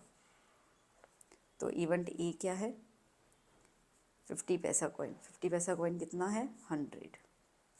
ठीक है, so therefore probability of the event A 100 upon 180 favourable upon outcome. 0 0 cancel, 2 5 ज़ा 2 9 ज़ा, कितना आया 5 अपॉन 9। फिर कितना है will not be a 5 rupee coin. 5 रुपी नहीं होना चाहिए, तो 5 रुपी कितने टोटल 10, 10 हटा दो 180 में से कितने हो जाएंगे 170 कॉइन्स आ जाएंगे। सो देयर फोर प्रोबेबिलिटी क्या हो जाएगा 170 upon 180, 0 0 cancel 17 upon 18। Okay, and third event क्या कह रहा है will be a 1 rupee coin. 1 rupee coin कितने हैं 50। So therefore probability is 50 upon 180, कितना हो गया 5 अपॉन 18। ओके, डन बेटा, क्लियर। यहाँ पे हम लोगों ने कंप्लीट कर लिए 30 क्वेश्चन जितने। द पॉइंट इज़ दैट कि स्टैंडर्ड और बेसिक का गुजरात में डिफरेंस जो है वो अभी हाल ही में आया था, तो इसके लिए बहुत पुराने पेपर्स हमारे पास है नहीं जहाँ पे स्टैंडर्ड कुछ हो। पेपर पैटर्न भी काफ़ी चेंज हो चुका है, बुक भी काफ़ी चेंज हो चुकी है हमारी, तो इसके लिए हमारे पास मटीरियल जो था वो काफ़ी कम था। उसमें से ये 30 क्वेश्चन मैंने आपको दे दिए, जहाँ पे हमने 2024, 23, 22 और 21 के पेपर्स जो हैं वो कवर अप किए हैं। ओके, तो कैसा लगा वीडियो ज़रूर ज़रूर बताइएगा। To share this video with your friends. मिलते हैं हम लोग नेक्स्ट वीडियो में। Till then keep study, keep hard working, and if you want any if you need to tell me anything, comment section आपके पास है, आप ज़रूर ज़रूर बताइएगा। And do study. Bye bye, take care.